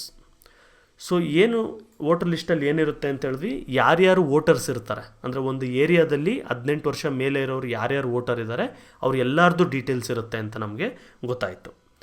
ಈಗ ಈ ಲಿಸ್ಟ್ ಯಾವಾಗ ಪ್ರಿಪೇರ್ ಮಾಡ್ತಾರೆ, ಎಲೆಕ್ಷನ್ ಡಿಕ್ಲೇರ್ ಆದಮೇಲೆ ಅಲ್ಲ, ಎಲೆಕ್ಷನ್ಗೂ ಮೊದಲೇ ಇದು ಪ್ರತಿ ವರ್ಷ ಇದನ್ನು ಚೇಂಜಸ್ ಮಾಡ್ಕೊಂಡು ಬರ್ತಾ ಇರ್ತಾರೆ. Electoral roll is revised every year. ಪ್ರತಿ ಟೈಮಲ್ಲೂ ಪ್ರತಿ ವರ್ಷ ಕೂಡ ಇದನ್ನು ಚೇಂಜಸ್ ಮಾಡ್ತಾ ಇರ್ತಾರೆ. At the time of revision the names of those who have attained the age of 18 are included and the names of dead are deleted. So ಈ revision ಟೈಮಲ್ಲಿ ಏನಾಗುತ್ತೆ, ಸ್ವಲ್ಪ ಏನೇನು ಚೇಂಜಸ್ ಇದೆ ಅದೆಲ್ಲ ಮಾಡ್ತಾರೆ. ಫಾರ್ ಎಕ್ಸಾಂಪಲ್, ಇವಾಗ ನಾನು ಬೇರೆ ಏರಿಯಾಗೆಲ್ಲೋ ಹೋಗಿರ್ತೀನಿ, ಸೊ ಇಲ್ಲಿ ವೋಟ್ ಹಾಕಲ್ಲ, ನಾನು ಅಲ್ಲಿ ವೋಟ್ ಹಾಕ್ತೀನಿ. ಸೊ ಆಗ ಇಲ್ಲಿರೋಂಥ ವೋಟರ್ ಲಿಸ್ಟಲ್ಲಿ ನನ್ನ ಹೆಸರು ಡಿಲೀಟ್ ಮಾಡ್ತೀನಿ, ಅಲ್ಲಿ ನನ್ನ ವೋಟರ್ ಲಿಸ್ಟಲ್ಲಿ ನಾನು ಆ್ಯಡ್ ಆಗ್ತೀನಿ. ಸೊ ಈ ಥರ ಚೇಂಜಸ್ ಇರ್ಬೋದು. ಮತ್ತು ನನಗೆ ಆಗ್ತಾನೆ 18 ಇಯರ್ಸ್ ಆಗಿರುತ್ತೆ, ಸೊ ನಾನು ಹೋಗ್ಬಿಟ್ಟು ನನಗೀಗ 18 ಇಯರ್ಸ್ ಆಗಿದೆ, ನಾನು ಫಸ್ಟ್ ಟೈಮು ಎನ್ರೋಲ್ ಆಗಬೇಕು ಅಂತ ಫಸ್ಟ್ ಟೈಮ್ ವೋಟರ್ ಲಿಸ್ಟಲ್ಲಿ ಜಾಯ್ನ್ ಆಗ್ತೀನಿ, ಆ ಥರ ಆಗಿರ್ಬೋದು. ಅಥವಾ ನನಗೆ ಏಜ್ ಆಗೋಗಿರುತ್ತೆ, ಫುಲ್ಲು ಒಂದು ತುಂಬ ಏಜ್ ಆಗೋಗಿರುತ್ತೆ, ಮತ್ತು ನಾನು ಎಕ್ಸ್ಪೈರ್ ಆಗಿರ್ತೀನಿ. ಆಗ ಹೋಗ್ಬಿಟ್ಟು ಈ ವೋಟರ್ ಲಿಸ್ಟಲ್ಲಿ ಹೆಸರು ತೆಗೆದಾಕ್ರಿ ಇಂಥವ್ರು ಅಂತ ನಮ್ಮ ಮನೇಲಿರೋರು ಯಾರಾದರೂ ನನಗೆ ನನ್ನ ಬದಲು ಹೋಗಿ ಲೆಟ್ರ್ ಕೊಟ್ಟರೆ ನನ್ನ ಹೆಸರನ್ನ ಡಿಲೀಟ್ ಮಾಡ್ತಾರೆ. ಸೊ ಈ ಥರ ಚೇಂಜಸ್ಗಳೆಲ್ಲ ಕೂಡ ಆಗೋವಂಥದ್ದು. The electoral roll helps the polling officials to identify the voters. So ಈ ಎಲೆಕ್ಟ್ರಲ್ ರೋಲ್ ಅಥವಾ ವೋಟರ್ ಲಿಸ್ಟ್ ಏನು ಮಾಡುತ್ತೆ, ಈ ಪೋಲಿಂಗ್ ಅಫಿಷಿಯಲ್ಸ್ ಇರ್ತಾರಲ್ಲ, ಸೊ ನೀವು ವೋಟ್ ಹಾಕೋಕ್ಕೆ ಹೋದಾಗ ಅಲ್ಲೆಲ್ಲ ಕೂತಿರ್ತಾರಲ್ಲ, ಅವ್ರಿಗೆ ಇವರೇ ಕರೆಕ್ಟ್ ವೋಟರು, ಇವರು ನಮ್ಮಲ್ಲೇ ವೋಟ್ ಹಾಕುವಂಥವ್ರು ಅಂತ ಗೊತ್ತಾಗೋದಕ್ಕೆ ಹೆಲ್ಪ್ ಮಾಡುತ್ತೆ, ಐಡೆಂಟಿಫಿಕೇಷನ್ಗೆ ಹೆಲ್ಪ್ ಮಾಡುವಂಥದ್ದು. The electoral photo identity cards, EPIC cards. So EPIC card ಅಂದರೆ ಏನಿಲ್ಲ, ವೋಟರ್ ಕಾರ್ಡ್ ಅಂತ ಮೇಲೆ ಇದೆಲ್ಲ ಇದೆ ನೋಡಿ, ಇಲ್ಲಿ ಕೊಟ್ಟಿದ್ದಾರೆ, electoral photo identity card full form ಅದು. They are issued to all the eligible voters by the election commission to prevent impersonation. So ಏನು ಮಾಡ್ತಾರೆ ಎಲೆಕ್ಷನ್ ಕಮಿಷನ್ ಅವರು, ಎಲೆಕ್ಷನ್ಗೆ ಸುಮಾರು ದಿನ ಇರೋವಾಗೇ ಎಲ್ಲರಿಗೂ ಕೂಡ ಈ ವೋಟರ್ ಕಾರ್ಡನ್ನು ಇಶ್ಯೂ ಮಾಡ್ತಾರೆ. ಯಾರ್ಯಾರು ಕರೆಕ್ಟ್ ವೋಟರ್ಸ್ ಇದ್ದಾರೆ ಅವ್ರ ಡೀಟೇಲ್ಸ್ ಎಲ್ಲ ಮೆನ್ಷನ್ ಮಾಡಿಬಿಟ್ಟು ಇಶ್ಯೂ ಮಾಡ್ತಾರೆ. ಸೊ ವೋಟ್ ಹಾಕೋ ದಿನ ಕನ್ಫ್ಯೂಸ್ ಆಗಬಾರ್ದು, ಮತ್ತು ನಮ್ಮ ಬದಲು ಬೇರೆ ಯಾರೋ ವೋಟ್ ಹಾಕೋದು ಇವೆಲ್ಲ ನಡಿಬಾರ್ದು ಅಂತೇಳಿ. EPIC is also used as A proof for general identification. So ಈ ವೋಟರ್ ಕಾರ್ಡ್ ಏನಿದೆ ಇದನ್ನು ನಾವು ಜನರಲ್ ಐಡೆಂಟಿಫಿಕೇಷನ್ಗೋಸ್ಕರ ಕೂಡ ಐಡೆಂಟಿಟಿ ಕಾರ್ಡ್ ಥರ ಕೂಡ ನಾವು ಯೂಸ್ ಮಾಡ್ಬೋದು. The voter must produce EPIC or any other identity proof such as PAN card, income of the income tax department, driving licence, passport or any other proof of identification specified by the government at the time of voting. So ಈಗ for example ನನ್ನ ಹತ್ರ voter card ಕೊಟ್ಟಿರ್ತಾರೆ, ಅದೆಲ್ಲೋ ಕಳೆದೋಗಿರುತ್ತೆ, misplace ಆಗಿರುತ್ತೆ, ಏನೋ ಆಗಿರುತ್ತೆ, ಸಿಕ್ಕಿರೋದಿಲ್ಲ. ಆಗ ನಾನು ಹೋಗಿ ವೋಟ್ ಹಾಕ್ಬೋದಾ, ಎಲೆಕ್ಷನ್ ದಿನ ಹಾಕ್ಬೋದು. ಸೊ ಏನಂತ ಹೇಳಿದ್ರೆ ಎಲೆಕ್ಷನ್ ಕಮಿಷನ್ ಅವರು ಒಂದು ಲಿಸ್ಟ್ ಕೊಡ್ತಾರೆ, ನಿಮ್ಮ ಹತ್ರ ವೋಟರ್ ಐ ಡಿ ಇಲ್ಲ ಅಂದ್ರೂ ಬೇರೆ ಬೇರೆ ಒಂದು ಕಾರ್ಡ್ಸ್ ಎಲ್ಲ ಬರುತ್ತೆ, ಐಡೆಂಟಿಟಿ ಕಾರ್ಡ್ಸು, ಅದನ್ನು ತೋರಿಸಿ ಕೂಡ ನೀವು ವೋಟ್ ಹಾಕ್ಬೋದು ಅಂತ. ಸೊ ಆ ಥರ ಕೆಲವು ಕಾರ್ಡ್ಸ್ ಬಂದು ಯೂಶ್ವಲಿ ಏನಿರುತ್ತೆ, ಪ್ಯಾನ್ ಕಾರ್ಡ್ ಇರ್ಬೋದು, ಡ್ರೈವಿಂಗ್ ಲೈಸೆನ್ಸ್ ಇರ್ಬೋದು, ಪಾಸ್ಪೋರ್ಟು ಇವೆಲ್ಲ ಕೂಡ ಇರುತ್ತೆ. ಇದನ್ನು ತೋರಿಸಿ ಕೂಡ ನೀವು ವೋಟ್ ಹಾಕ್ಬೋದು. ನೆಕ್ಸ್ಟ್ ಬಂದು ನೋಟಿಫಿಕೇಷನ್. ಏನಿದು ನೋಟಿಫಿಕೇಷನ್? ಸೊ ಒಂದು ಸರಿ ವೋಟರ್ ಲಿಸ್ಟ್ ಇದೆಲ್ಲ ಆದಮೇಲೆ ಅದೆಲ್ಲ ಕ್ಲೀನಾಗಿದೆ, ಎಲ್ಲ ರಿಮೂವ್ ಆಗೋದು, ಆ್ಯಡ್ ಆಗೋದು ಎಲ್ಲ ಆಗಿದೆ ಅಂದಮೇಲೆ ನೋಟಿಫಿಕೇಷನ್ನ ಇಶ್ಯೂ ಮಾಡ್ತಾರೆ. ಸೊ ನೋಡೋಣ ಏನಿದು ಅಂತ. The election process begins with the notification. The election commission issues the notification about the elections to be held. ನೋಡಿ, ಎಲೆಕ್ಷನ್ ಕಮಿಷನ್ ಅವ್ರು ಏನು ಮಾಡ್ತಾರೆ, ಒಂದು ನೋಟಿಫಿಕೇಷನ್ ಅಂತ ಇಶ್ಯೂ ಮಾಡ್ತಾರೆ, ಅಂದರೆ ಎಲೆಕ್ಷನ್ಸ್ ಯಾವತ್ತು ನಡೆಯುತ್ತೆ, ಯಾವ ರೀತಿ ನಡೆಯುತ್ತೆ ಅಂತ. The detailed schedule or timetable of the election is published or notified in the government gazette and also in other media like radio, TV and newspaper. So ಈ ನೋಟಿಫಿಕೇಷನ್ ಅಂದರೆ ಏನೂ ಇಲ್ಲ, ಒಂದು ಟೈಮ್ ಟೇಬಲ್ ಥರ ಇದು. ಇಂಥ ದಿನ ಎಲೆಕ್ಷನ್ ನಾಮಿನೇಷನ್ ಶುರುವಾಗುತ್ತೆ, ಅಂದರೆ ನೀವೆಲ್ಲ ಅಪ್ಲೈ ಮಾಡೋರು ಎಲೆಕ್ಷನ್ಗೆ ನಿಲ್ಲೋರು ಮಾಡಬೇಕು ಅಂತ. ಅದಾದಮೇಲೆ ಇಂಥ ದಿನ ಎಲೆಕ್ಷನ್ಸ್ ನಡೆಯುತ್ತೆ, ಇಂಥ ದಿನ ರಿಸಲ್ಟ್ಸ್ ಬರುತ್ತೆ, ಇದ್ರ ಬಗ್ಗೆ ಎಲ್ಲ ಟೈಮ್ ಟೇಬಲ್ನ ಅನೌನ್ಸ್ ಮಾಡ್ತಾರೆ. ಅದನ್ನು ಗೌರ್ಮೆಂಟ್ ಗೆಜೆಟಲ್ಲಿ ಫಸ್ಟು ಅನೌನ್ಸ್ ಮಾಡ್ತಾರೆ. ಆಮೇಲೆ ಎಲ್ಲ ಒಂದು ನ್ಯೂಸ್ ಚಾನಲ್ ಇರ್ಬೋದು, ಪೇಪರ್ ಇರ್ಬೋದು, ರೇಡಿಯೋ ಇರ್ಬೋದು, ಎಲ್ಲ ಕಡೆ ಕೂಡ ಅದು ಬರುತ್ತೆ. ಸೊ ಈಗ ಎಲೆಕ್ಷನ್ಗೆ ನಡಿಬೇಕು ಅಂದರೆ ಅಥವಾ ಎಲೆಕ್ಷನ್ಗೆ ನಿಲ್ಲಬೇಕು ಅಂದರೆ ಮಾಡುವಂಥ ಕೆಲಸ nomination of the candidates. Once notification issue ಆದಮೇಲೆ ಇಂಥ ದಿನ ಎಲೆಕ್ಷನ್ಸ್ ನಡೆಯುತ್ತೆ, ಇಂಥ ದಿನದೊಳಗೆ ನೀವು ಅಪ್ಲೈ ಮಾಡಬೇಕು ಯಾರ್ಯಾರು ನಿಲ್ಲಬೇಕು ಅಂತ ಹೇಳಿದಾಗ ಯಾರು ಎಲೆಕ್ಷನಲ್ಲಿ ನಿಲ್ಲಕ್ಕೆ ಇಷ್ಟಪಡ್ತಾರೆ ಅವ್ರು ಮಾಡಬೇಕಾಗಿರೋ ಕೆಲಸ ನಾಮಿನೇಷನ್ ಹಾಕೋದು.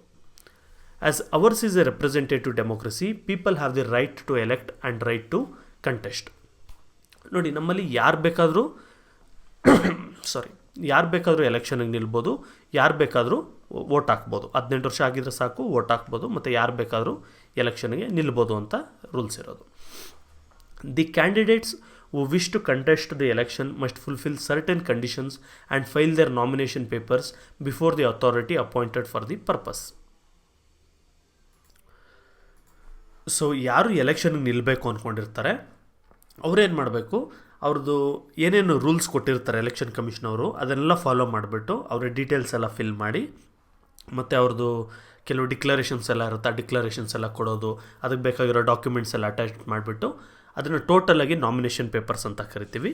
ಅದನ್ನು ತೊಗೊಂಡೋಗ್ಬಿಟ್ಟು ಯಾರು ಎಲೆಕ್ಷನ್ ಕಮಿಷನರ್ ಆಫೀಸರ್ ಇರ್ತಾರೆ, ಕಮಿಷನರ್ ಅಲ್ಲ ಅವ್ರು ಅಪಾಯಿಂಟ್ ಮಾಡಿರೋಂಥ ಆಫೀಸರ್ ಇರ್ತಾರೆ, ಅವ್ರ ಮುಂದೆ ಅದನ್ನೆಲ್ಲ ಇಟ್ಟರೆ ಅವ್ರು ಇದೆಲ್ಲ ಕರೆಕ್ಟ್ ಇದೆಯಾ ಇಲ್ವಾ ಅಂತೆಲ್ಲ ಹೇಳ್ತಾರೆ. ಆಮೇಲೆ ಅದು ಅಕ್ಸೆಪ್ಟ್ ಆಗುತ್ತೆ. Candidates must deposit certain amount of money as security deposit along with their nomination papers.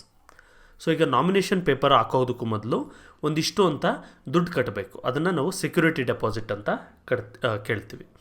So usually ಏನಿರುತ್ತೆ ಅಂದರೆ ಒಂದು 5,000 10,000 ಈ ಥರ ಅಮೌಂಟ್ ಇರುತ್ತೆ. ಇದೇನು ಯಾವ ಎಲೆಕ್ಷನಲ್ಲಿರೋರ್ಗು ದೊಡ್ಡ ವಿಷಯ ಏನಿಲ್ಲ, ಅದನ್ನೆಲ್ಲ ಪೇ ಮಾಡ್ತಾರೆ.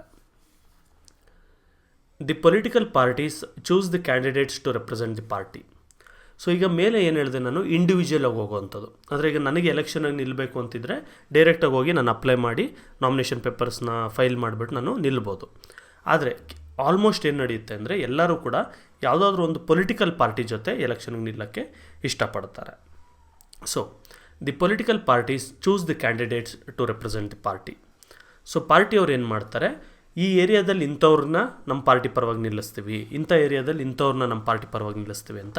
ಸೊ ಟೋಟಲ್ ಏನು 224 ಇದಿರುತ್ತೆ, ಎಲ್ಲ ಕಡೆ ಕೂಡ ಒಬ್ಬೊಬ್ಬರು ಕ್ಯಾಂಡಿಡೇಟ್ನ ನಿಲ್ಲಿಸ್ತಾರೆ. The authorization given by the political party to contest the election is termed as party ticket. So ಈ ಪಾರ್ಟಿಯವ್ರು ಏನು ಮಾಡ್ತಾರೆ, BJP ಇರ್ಬೋದು, ಕಾಂಗ್ರೆಸ್ ಇರ್ಬೋದು, ಯಾರೇ ಇರ್ಬೋದು, ನನ್ನ ಪಾರ್ಟಿ ಕ್ಯಾಂಡಿಡೇಟ್ ಆಗಿ ಇವರು ನಿಲ್ಬೋದು ಅಂತ ಹೇಳ್ಬಿಟ್ಟು ಅವ್ರಿಗೆ ಒಂದು ಪಾರ್ಟಿ ಟಿಕೆಟ್ ಅಂತ ಕೊಡ್ತಾರೆ, ಒಂದು ಪರ್ಮಿಷನ್ ಕೊಡ್ತಾರೆ. ಇವರು ಅಲ್ಲಿ ತೊಗೊಂಡೋಗ್ಬಿಟ್ಟು ಆ ಅಪ್ಲಿಕೇಶನ್ ಅಲ್ಲಿಗೆ ಕೊಟ್ಟಾಗ ಅವರು ಈ BJP ಪರವಾಗಿ ಇವ್ರು ನಿಂತಿದ್ದಾರೆ ಅಂಥೇಳಿ ಆ ಸಿಂಬಲ್ಲು, ಆ ಪಾರ್ಟಿ ಹೆಸರು ಅವೆಲ್ಲ ಕೂಡ ಇವ್ರಿಗೆ ಅಸೋಸಿಯೇಟ್ ಮಾಡ್ತಾರೆ. The contestants getting the party tickets have the advantages of using the party symbol and the party support in the campaign. So ಈ ಪಾರ್ಟಿ ಸಿಂಬಲ್ ಯಾರಿಗೆ ಸಿಕ್ಕಿರುತ್ತೆ ಅಂದರೆ ಈಗ ಪಾರ್ಟಿ ಟಿಕೆಟ್ ಯಾರು ಕೊಟ್ಟಿರ್ತಾರೆ, ನಮ್ಮ ಪಾರ್ಟಿ ಅಲ್ಲಿ ಇಂಥವ್ರನ್ನ ಇಂಥ ಕಡೆ ಎಲೆಕ್ಷನ್ಗೆ ನಿಂತಿರ್ತೀವಿ ಅಂತ, ಅವ್ರಿಗೇನಾಗುತ್ತೆ ಈ ಪಾರ್ಟಿ ಸಿಂಬಲ್ ಇರ್ಬೋದು, ಪಾರ್ಟಿ ಸಪೋರ್ಟ್ ಇರ್ಬೋದು, ಪಾರ್ಟಿಯ ವೋಟರ್ಸ್ ಎಲ್ಲ ಕೂಡ ಅವ್ರಿಗೆ ಹೆಲ್ಪ್ ಆಗುತ್ತೆ. ಸೊ ಎಲೆಕ್ಷನ್ಗೆ ಗೆಲ್ಲೋದಕ್ಕೆ ತುಂಬ ಅನುಕೂಲ ಆಗುತ್ತೆ. Many a time the party ticket proves beneficial to secure good number of votes from voters owe allegiance to a political party. ನೋಡಿ ಏನಾಗುತ್ತೆ ಅಂತ ಹೇಳಿದ್ರೆ, ಸುಮಾರು ಜನ ಒಂದು ಪಾರ್ಟಿಗೆ ತುಂಬ ಫೇವರ್ ಆಗಿರ್ತಾರೆ. ಅಂದರೆ ಈಗ ಫಾರ್ ಎಕ್ಸಾಂಪಲ್ ಒಂದಷ್ಟು ಜನ BJPಗೆ ವೋಟ್ ಹಾಕೋದು ಅಂತ, ಯಾರೇನಿಲ್ಲಿ BJPಗೆ ವೋಟ್ ಹಾಕ್ತಾರೆ. ಇನ್ನೊಂದಷ್ಟು ಜನ ಯಾರೇನಿಲ್ಲಿ JDSಗೆ ವೋಟ್ ಹಾಕ್ತಾರೆ. ಇನ್ನೊಂದಷ್ಟು ಜನ ಯಾರೇನಿಲ್ಲಿ ಕಾಂಗ್ರೆಸ್ಗೆ ವೋಟ್ ಹಾಕ್ತಾರೆ. ಈ ಥರ ಇರುತ್ತೆ. ಅಂದರೆ ಪಾರ್ಟಿಯ ಸಪೋರ್ಟರ್ಸ್ ಇರ್ತಾರೆ, ಕೋರ್ ಬೇಸ್ ಅಂತ. ಅವರ ವೋಟ್ಗಳೆಲ್ಲ ಕೂಡ ಈ ಪಾರ್ಟಿ ಸಿಂಬಲ್ ಇಟ್ಕೊಂಡಿರೋಂಥ ಕಂಟೆಸ್ಟೆಂಟ್ಗೆ ಬರುತ್ತೆ. ಸೊ ಅದು ಒಂಥರ ಅಡ್ವಾಂಟೇಜ್ ಅದು. Many a time the party ticket The contestants who are not identified with any political party are called independent candidates.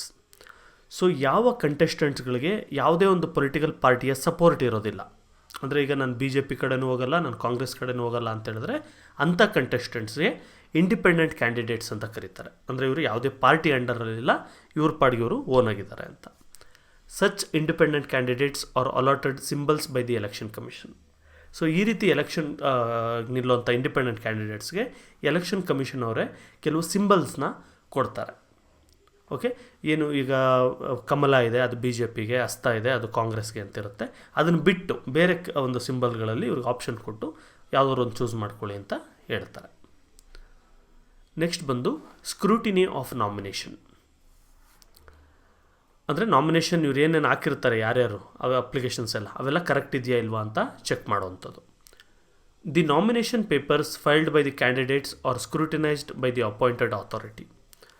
ನೋಡಿ, ಈಗ ಏನೇನು ನಾಮಿನೇಷನ್ ಪೇಪರ್ ಹಾಕಿದ್ದಾರೆ ಅದೆಲ್ಲ ಕರೆಕ್ಟ್ ಇದೆಯಾ, ಇವ್ರು ಕೊಟ್ಟಿರೋ ಡೀಟೇಲ್ಸ್ ಕರೆಕ್ಟ್ ಇದೆಯಾ, ತಪ್ಪಿದೆಯಾ, ಏನಾದರೂ ಮುಚ್ಚಿಡ್ತಾ ಇದ್ದಾರಾ ಅಥವಾ ಏಜಲ್ಲಿ ಏನಾದರೂ ಇದ್ದಿದೆಯಾ, ಇವೆಲ್ಲ ಕೂಡ ಇವರು ಚೆಕ್ ಮಾಡ್ತಾರೆ authorities. After scrutiny the names of eligible and also the rejected candidates R announced. So once ಇದಾದಮೇಲೆ ಯಾರ್ಯಾರ್ದು ಒಂದು ಅಪ್ಲಿಕೇಶನ್ಸ್ ಅಕ್ಸೆಪ್ಟ್ ಆಗಿದೆ ಎಲೆಕ್ಷನ್ಗೆ ನಿಲ್ಲಕ್ಕೆ, ಯಾರ್ಯಾರ್ದು ರಿಜೆಕ್ಟ್ ಆಗಿದೆ ಅಂತ ವಿತ್ ರೀಸನ್ಸ್ ಅವರು ಅನೌನ್ಸ್ ಮಾಡ್ತಾರೆ.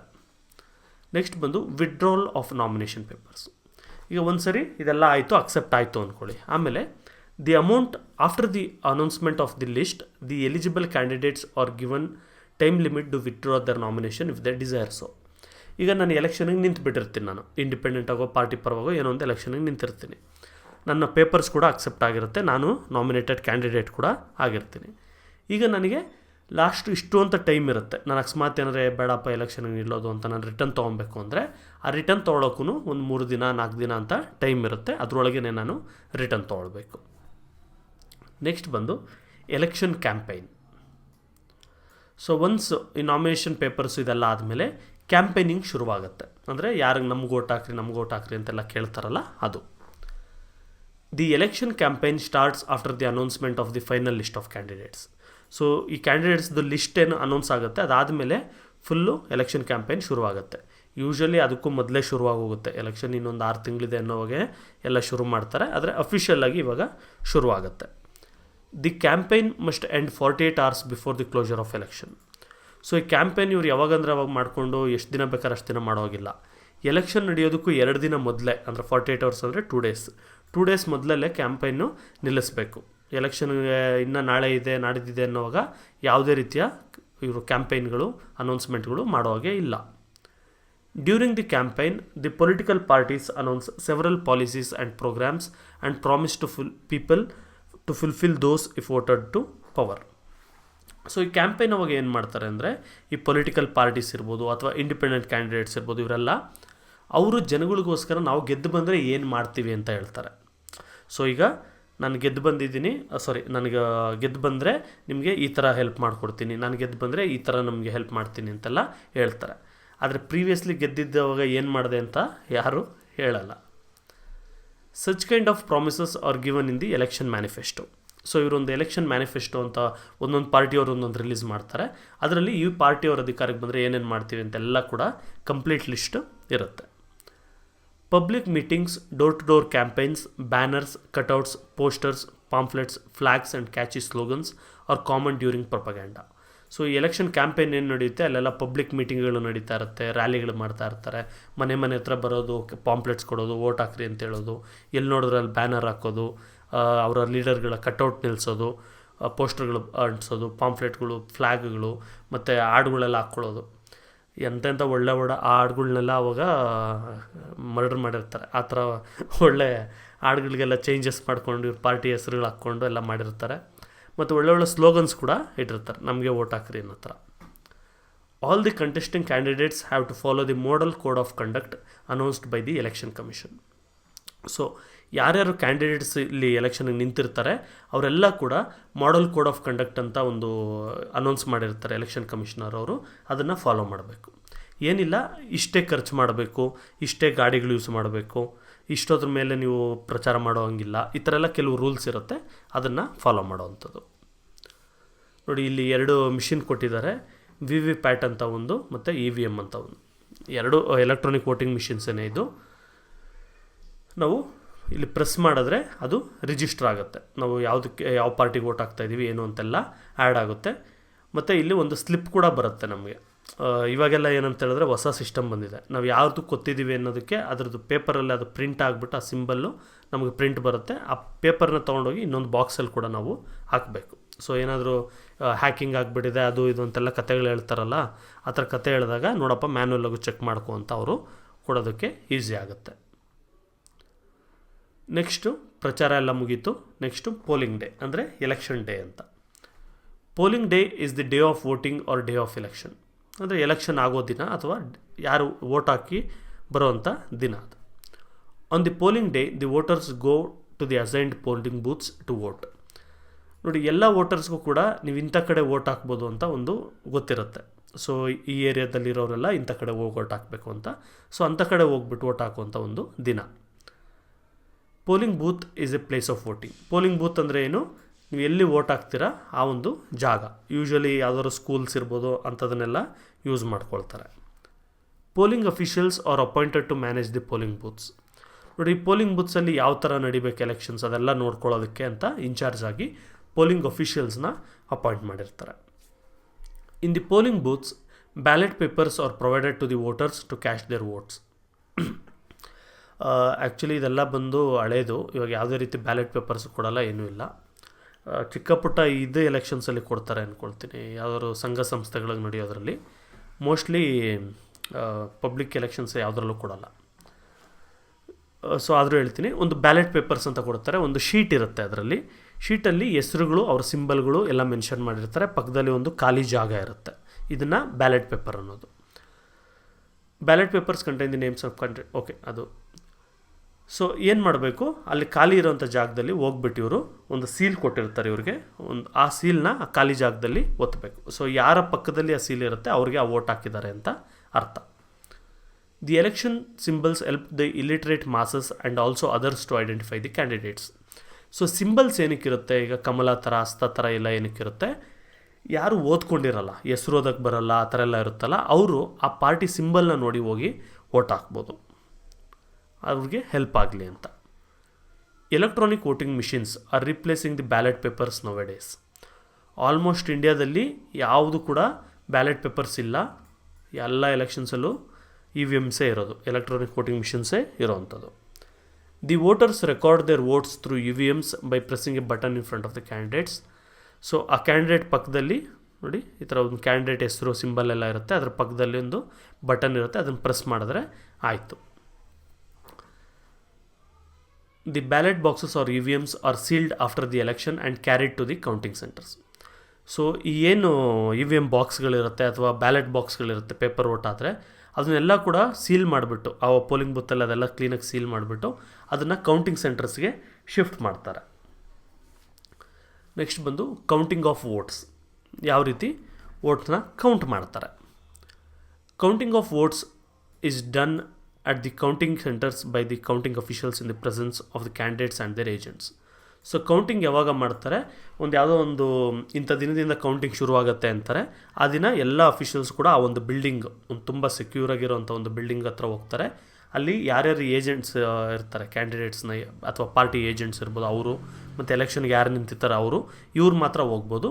ಇವ್ರು ಹೋಗ್ಬಿಟ್ಟು ಅಲ್ಲಿ ಹೋಗಿ ನಿಂತ್ಕೊಂಡು ನೋಡ್ಬೋದು, ಇವ್ರು ಕೌಂಟ್ ಮಾಡ್ತಾ ಇರೋದು ಕರೆಕ್ಟ್ ಇದೆಯಾ ಕರೆಕ್ಟ್ ಇಲ್ವಾ ಅಂತೆಲ್ಲ ಕ್ರಾಸ್ ಚೆಕ್ ಮಾಡ್ಕೊಳ್ಬೋದು. Counting of votes has become easier and quick with the introduction of electronic voting machines. ನೋಡಿ, ಎಲೆಕ್ಟ್ರಾನಿಕ್ ವೋಟಿಂಗ್ ಮಿಷಿನ್ಸ್ ಬಂದ ಮೇಲೆ ಕೌಂಟ್ ಮಾಡೋದು ತುಂಬ ಈಸಿ. ಯಾಕಂದರೆ ಮೊದಲೆಲ್ಲ ಒಂದೊಂದು ಪೇಪರ್ನು ಇದು ಇವ್ರಿಗೆ ಅಂತ ಒಂದೊಂದು ಪೇಪರ್ನು ಮಾಡಬೇಕಾಗಿತ್ತು. ಆದರೆ ಇವಾಗೆಲ್ಲ ಬಂದು EVMs ಬಂದಿರೋದ್ರಿಂದ ಆ ಟೋಟಲ್ ಒಂದು ಬಟನ್ 2 ಬಟನ್ ಪ್ರೆಸ್ ಮಾಡಿದ್ರೆ ನಿಮ್ಗೆ ಕ್ಲೀನಾಗಿ ಇಂಥ ಪಾರ್ಟಿಗೆ ಇಷ್ಟು ಓಟು, ಇಂಥ ಪಾರ್ಟಿಗೆ ಇಷ್ಟು ಓಟು ಅಂತ ಲಿಸ್ಟ್ ಬರುತ್ತೆ. ಸೊ ಅದನ್ನೆಲ್ಲ ತೊಗೊಂಡು ಒಂದು ಕಡೆಗೆ ಆ್ಯಡ್ ಮಾಡ್ತಾರೆ. Under certain special circumstances recounting is permitted. ಕೆಲವು ಸರಿ ರೀಕೌಂಟಿಂಗ್ನ ಕೂಡ ಪರ್ಮಿಟ್ ಮಾಡ್ತಾರೆ. ಅಂದರೆ ಕರೆಕ್ಟಾಗಿ ಮತ ಎಣಿಕೆ ಆಗಿಲ್ಲ, ಅಂದರೆ ಕರೆಕ್ಟಾಗಿ ವೋಟೆಲ್ಲ ಹಾಕಿಲ್ಲ, ಅಂದರೆ ವೋಟ್ ಕೌಂಟ್ ಮಾಡಿಲ್ಲ, ಸೊ ಅದಕ್ಕೆ ಇನ್ನೊಂದು ಸರಿ ಕೌಂಟ್ ಮಾಡಿರಿ ಅಂತ ಬೇಕಾದರೆ ಕ್ಯಾಂಡಿಡೇಟ್ಸು ರಿಕ್ವೆಸ್ಟ್ ಮಾಡ್ಬೋದು. ಆವಾಗ ಅವರು ಬೇಕಾದರೆ ಕ್ರಾಸ್ ಚೆಕ್ ಮಾಡ್ತಾರೆ. ಇನ್ case of any disputes the candidates can approach the court of law. So ಏನಾದರೂ ಇವ್ರಿಗೇನಾದರೂ ಸರಿಯಾಗಿ ಎಲೆಕ್ಷನ್ ಆಗಿಲ್ಲ, ಆ ಥರ ಏನಾದರೂ ಪ್ರಾಬ್ಲಮ್ಸ್ ಬಂತು ಅಂತ ಹೇಳಿದ್ರೆ, ಕ್ಯಾಂಡಿಡೇಟ್ಸ್ಗೆ ಇವ್ರ ಮೇಲೆ ನಂಬಿಕೆ ಇಲ್ಲ ಅಂತಂದಾದರೆ ಆ ಕ್ಯಾಂಡಿಡೇಟ್ ಡೈರೆಕ್ಟಾಗಿ ಕೋರ್ಟನ್ನು ಹೋಗಿ ಅಪ್ರೋಚ್ ಮಾಡಿಬಿಟ್ಟು ಅದ್ರ ಬಗ್ಗೆ ಇನ್ವೆಸ್ಟಿಗೇಷನ್ ಕೂಡ ಮಾಡಿಸ್ಬೋದು. Returning officer declares the results at the end of the counting. So once ಎಲ್ಲ ಕೌಂಟಿಂಗ್ ಆದಮೇಲೆ ಸೊ ಏನು ಮಾಡ್ತಾರೆ ಅಂತ ಹೇಳಿದ್ರೆ, ಇಂಥ ಒಂದು ಏರಿಯಾ ಅಂತ ಸಪ್ರೇಟ್ ತೊಗೊಂಡಿರ್ತಾರೆ. ಇದರಲ್ಲಿ ಇಷ್ಟು ವೋಟ್ ಬಂತು, ಇದರಲ್ಲಿ ಇಷ್ಟೊಂದು ವೋಟ್ ಬಂತು ಅಂತ ಅವರು ಅನೌನ್ಸ್ ಮಾಡ್ತಾ ಹೋಗ್ತಾರೆ ಒನ್ಸ್ ಕೌಂಟಿಂಗ್ ಆದಮೇಲೆ. ಲಾಸ್ಟ್ಗೆ ಕೌಂಟಿಂಗ್ ಎಲ್ಲ ಮುಗಿದ ಮೇಲೆ, ಅಂದರೆ ಟೋಟಲ್ ಆ ಏರಿಯಾದು ಟೋಟಲ್ ವಿಧಾನಸಭಾ ಕ್ಷೇತ್ರದ್ದು ಟೋಟಲ್ ಕೌಂಟಿಂಗ್ ಮುಗಿದ ಮೇಲೆ ರಿಟರ್ನಿಂಗ್ ಆಫೀಸರ್ ಬಂದು ರಿಸಲ್ಟಲ್ಲಿ ಇಂಥವ್ರು ಗೆದ್ದಿದ್ದಾರೆ ಇಂಥವ್ರು ಸೋತಿದ್ದಾರೆ ಅಂತ ಹೇಳ್ತಾರೆ. ನೆಕ್ಸ್ಟ್ ಬಂದು political parties. Political parties are necessary in the democratic setup. ನೋಡಿ, ಪೊಲಿಟಿಕಲ್ ಪಾರ್ಟಿಗಳು ಅನ್ನೋದು ತುಂಬ ಇಂಪಾರ್ಟೆಂಟ್ ಅಂತ ಹೇಳ್ಬೋದು ಡೆಮೊಕ್ರಸಿಯಲ್ಲಿ. Political parties are the link between representatives, government and the people. So ಈಗ ಏನು ಜನಗಳಿದ್ದಾರೆ ಅವ್ರಿಗೂ ಗೌರ್ಮೆಂಟ್ಗೂ ಮತ್ತು ರೆಪ್ರೆಸೆಂಟೇಟಿವ್ MLA MP ಗಳಿದ್ದಾರೆ, ಅವ್ರ ಮಧ್ಯದಲ್ಲಿ ಲಿಂಕ್ ಆಗಿ ಈ ಪೊಲಿಟಿಕಲ್ ಪಾರ್ಟೀಸು ವರ್ಕ್ ಆಗುತ್ತೆ. They play A major role in formulating policies for the social and economic progress. ನೋಡಿರಿ, ಒಂದು ಸೊಸೈಟಿ ಮತ್ತು ಒಂದು ಎಕಾನಮಿ ಇದೆಲ್ಲ ಡೆವಲಪ್ ಆಗಬೇಕು ಅಂದರೆ ಈ ಒಂದು ಪಾಲಿಸೀಸ್ ಫ್ರೇಮ್ ಮಾಡಬೇಕು, ಅಂದರೆ ರೂಲ್ಸ್ನ ಕ್ರಿಯೇಟ್ ಮಾಡಬೇಕು. ಅದೆಲ್ಲ ಕೂಡ ಮಾಡೋದನ್ನು ಈ ಪಾರ್ಟಿಗಳೇ ಮಾಡ್ತಾರೆ. ಫಾರ್ ಎಕ್ಸಾಂಪಲ್, ನಮ್ಮ ಪಾರ್ಟಿ ಬಂದರೆ ಈ ಥರ ಬಿಸ್ನೆಸ್ಗಳಿಗೆ ಹೆಲ್ಪ್ ಮಾಡ್ತೀವಿ, ಈ ಥರ ಜನಗಳಿಗೆ ಹೆಲ್ಪ್ ಮಾಡ್ತೀವಿ ಅಂತೆಲ್ಲ ಹೇಳ್ತಾರೆ. ಅದೇ ಥರ ಇನ್ನೊಂದು ಪಾರ್ಟಿಯವರು ಕೂಡ ಹೇಳ್ತಾರೆ. ಸೊ ಇವರೆಲ್ಲ ಮೇಜರ್ ರೋಲ್ನ ಪ್ಲೇ ಮಾಡ್ತಾರೆ. ಆ ಪಾರ್ಟಿ ಯಾವುದಿದೆ ಅದ್ರ ಮೇಲೇ ಪಾಲಿಸಿಗಳು ಕೂಡ ನಡೆಯುವಂಥದ್ದು. Political parties became a training ground to develop leadership qualities. So ಈಗ ನಮ್ಮ ಲೀಡರ್ಸ್ ಏನು ಬೇಕು ಅಂದರೆ, ಈಗ ಯಾರು CM ಆಗಬೇಕು, ಯಾರು MLA ಆಗಬೇಕು, ಈ ಥರದ್ದೆಲ್ಲ ಆಗಬೇಕು ಅಂದರೆ ಒಂದು ಪೊಲಿಟಿಕಲ್ ಪಾರ್ಟೀಸ್ ಏನು ಮಾಡುತ್ತೆ, ಟ್ರೈನಿಂಗ್ ಕೊಡುತ್ತೆ ಇವರಿಗೆಲ್ಲ. ಅಂದರೆ ನೀವು ಫ್ಯೂಚರಲ್ಲಿ ಲೀಡರ್ ಆಗಬೇಕು ಅಂದರೆ ಈಗ ಇದೆಲ್ಲ ಕೂಡ ನೀನು ಕಲ್ತ್ಕೊಂಡ್ರೆ ನಿನ್ನ ನೆಕ್ಸ್ಟು ಲೀಡರ್ಶಿಪ್ ಕ್ವಾಲಿಟಿ ನಿನ್ಗೆ ಬೆಳೆಯುತ್ತೆ. ಸೊ ನೀನು ನೆಕ್ಸ್ಟ್ ಲೀಡರ್ ಆಗ್ಬೋದು ಅಂತ. The political party that commands majority in the lower house, ಈ Lok Sabha at the centre and legislative assembly at the state level form the government. So ನೋಡಿ, ಈಗ ಎಷ್ಟೊಂದು ಪಾರ್ಟಿಗಳು ನಿಂತಿರ್ತವೆ ಎಲೆಕ್ಷನ್ಸ್ಗೆ. ಈ ಎಲೆಕ್ಷನ್ಗೆ ನಿಂತಿರೋಂಥ ಪಾರ್ಟಿಗಳಲ್ಲಿ ಯಾವ ಪಾರ್ಟಿಗೆ ಜಾಸ್ತಿ ಸೀಟ್ಗಳು ಬಂದಿರುತ್ತೆ, ವೋಟ್ಗಳಲ್ಲ ಸೀಟ್ಗಳು. ಸೊ ಯಾವ ಪಾರ್ಟಿಯವರು ಜಾಸ್ತಿ ಸೀಟ್ಗಳು ಗೆದ್ದಿರ್ತಾರೆ ಅವರು ಹೋಗಿ ಒಂದು, ಈಗ ಫಾರ್ ಎಕ್ಸಾಂಪಲ್ ಕರ್ನಾಟಕ ಸ್ಟೇಟ್ ಆದರೆ ವಿಧಾನಸಭಾದಲ್ಲಿ ಜಾಸ್ತಿ ಸೀಟ್ ಯಾರಿಗೆ ಬಂದಿದೆ ಇವರೆಲ್ಲ ಹೋಗ್ಬಿಟ್ಟು ಒಂದು ಸ್ಟೇಟ್ ಗೌರ್ಮೆಂಟ್ನ ಫಾರ್ಮ್ ಮಾಡ್ಬೋದು, MLAಗಳೆಲ್ಲ ಹೋಗಿ. ಅದೇ ಥರ ಲೋಕಸಭಾ ಎಲೆಕ್ಷನ್ MP ಎಲೆಕ್ಷನ್ ಆಯಿತು ಅಂದರೆ ಅವರೆಲ್ಲ ಹೋಗಿ ಸೆಂಟ್ರಲ್ ಲೋಕಸಭಾ ಇದನ್ನ ಫಾರ್ಮ್ ಮಾಡ್ಬೋದು. The party that forms the government is called ruling party. ನೋಡಿ, ಯಾವ ಪಾರ್ಟಿ ಗವರ್ನಮೆಂಟ್ನ ಫಾರ್ಮ್ ಮಾಡುತ್ತೆ ಜಾಸ್ತಿ ಸೀಟ್ಗಳು ತೊಗೊಂಡು ಅವ್ರನ್ನ ನಾವು ರೂಲಿಂಗ್ ಪಾರ್ಟಿ ಅಂತ ಕರಿತೀವಿ. ಯಾರು ಸೆಕೆಂಡ್ ಬಂದಿರ್ತಾರೆ, ಗೆದ್ದಿರಲ್ಲ, ಸೆಕೆಂಡ್ ಪೊಸಿಷನಲ್ಲಿರ್ತಾರೆ ಪಾರ್ಟಿ, ಅವ್ರನ್ನ ಅಪೋಸಿಷನ್ ಪಾರ್ಟಿ ಅಂತ ಕರಿತೀವಿ. The minor political parties R independents can support either the ruling party R the opposition on their own. ನೋಡಿ, ಈಗ ನೆಕ್ಸ್ಟ್ ಏನಾಗುತ್ತೆ ಅಂತ ಹೇಳಿದ್ರೆ, ಈಗ ಎರಡೇ ಪಾರ್ಟಿ ಇರಲ್ಲ, ಒಂದು 20 ಪಾರ್ಟಿ ಇರುತ್ತೆ. ಓಕೆ, ಸೊ ಯಾರು ಜಾಸ್ತಿ ಬಂದಿರುತ್ತೆ ಅವ್ರು ಗೆದ್ದಿರ್ತಾರೆ ರೂಲಿಂಗ್ ಪಾರ್ಟಿ, ಕಮ್ಮಿ ಬಂದಿರೋರು ಸೆಕೆಂಡ್ ಪೊಸಿಷನಲ್ಲಿರೋರು ಅಪೋಸಿಷನ್ ಪಾರ್ಟಿ. ಅದಕ್ಕಿಂತ ಕಮ್ಮಿ ಇರೋವಂಥ ಕೆಲವು ಪಾರ್ಟೀಸ್ ಎಲ್ಲ ಇರುತ್ತೆ. 1 ಸೀಟು 2 ಸೀಟ್ ಗೆದ್ದಿರೋಂಥವ್ರು, ಅಥವಾ ಇಂಡಿಪೆಂಡೆಂಟ್ ಕ್ಯಾಂಡಿಡೇಟ್ ಯಾವ ಪಾರ್ಟಿಯಿಂದನೂ ಬರದೆ ಡೈರೆಕ್ಟಾಗಿ ಗೆದ್ದಿರೋಂಥವ್ರು, ಇವರೆಲ್ಲ ಕೂಡ ಯಾವ ಪಾರ್ಟಿಗೆ ಬೇಕು ಇಷ್ಟ ಆದರೆ ಆ ಪಾರ್ಟಿಗೆ ಇವರು ಸಪೋರ್ಟ್ ಮಾಡ್ಬೋದು. ನೆಕ್ಸ್ಟ್ ಬಂದು ನ್ಯಾಷನಲ್ ಪಾರ್ಟೀಸ್ ಮತ್ತು ರೀಜನಲ್ ಪೊಲಿಟಿಕಲ್ ಪಾರ್ಟೀಸ್ ಅಂತ. ಸೊ ನ್ಯಾಷನಲ್ ಪಾರ್ಟಿ ಅಂತ ಹೇಳಿದ್ರೆ ಒಂದು ಸ್ಟೇಟ್ಗಿಂತ ಹೆಚ್ಚು ಸ್ಟೇಟಲ್ಲಿ ಇದ್ರ ಪ್ರೆಸೆನ್ಸ್ ಇದ್ದರೆ, ನೋಡೋಣ ಆಮೇಲೆ ಹೇಳ್ತೀನಿ. There are many political parties in India. These political parties are classified into national political parties and regional political parties. Okay, national political parties have their branches in many states of our nation.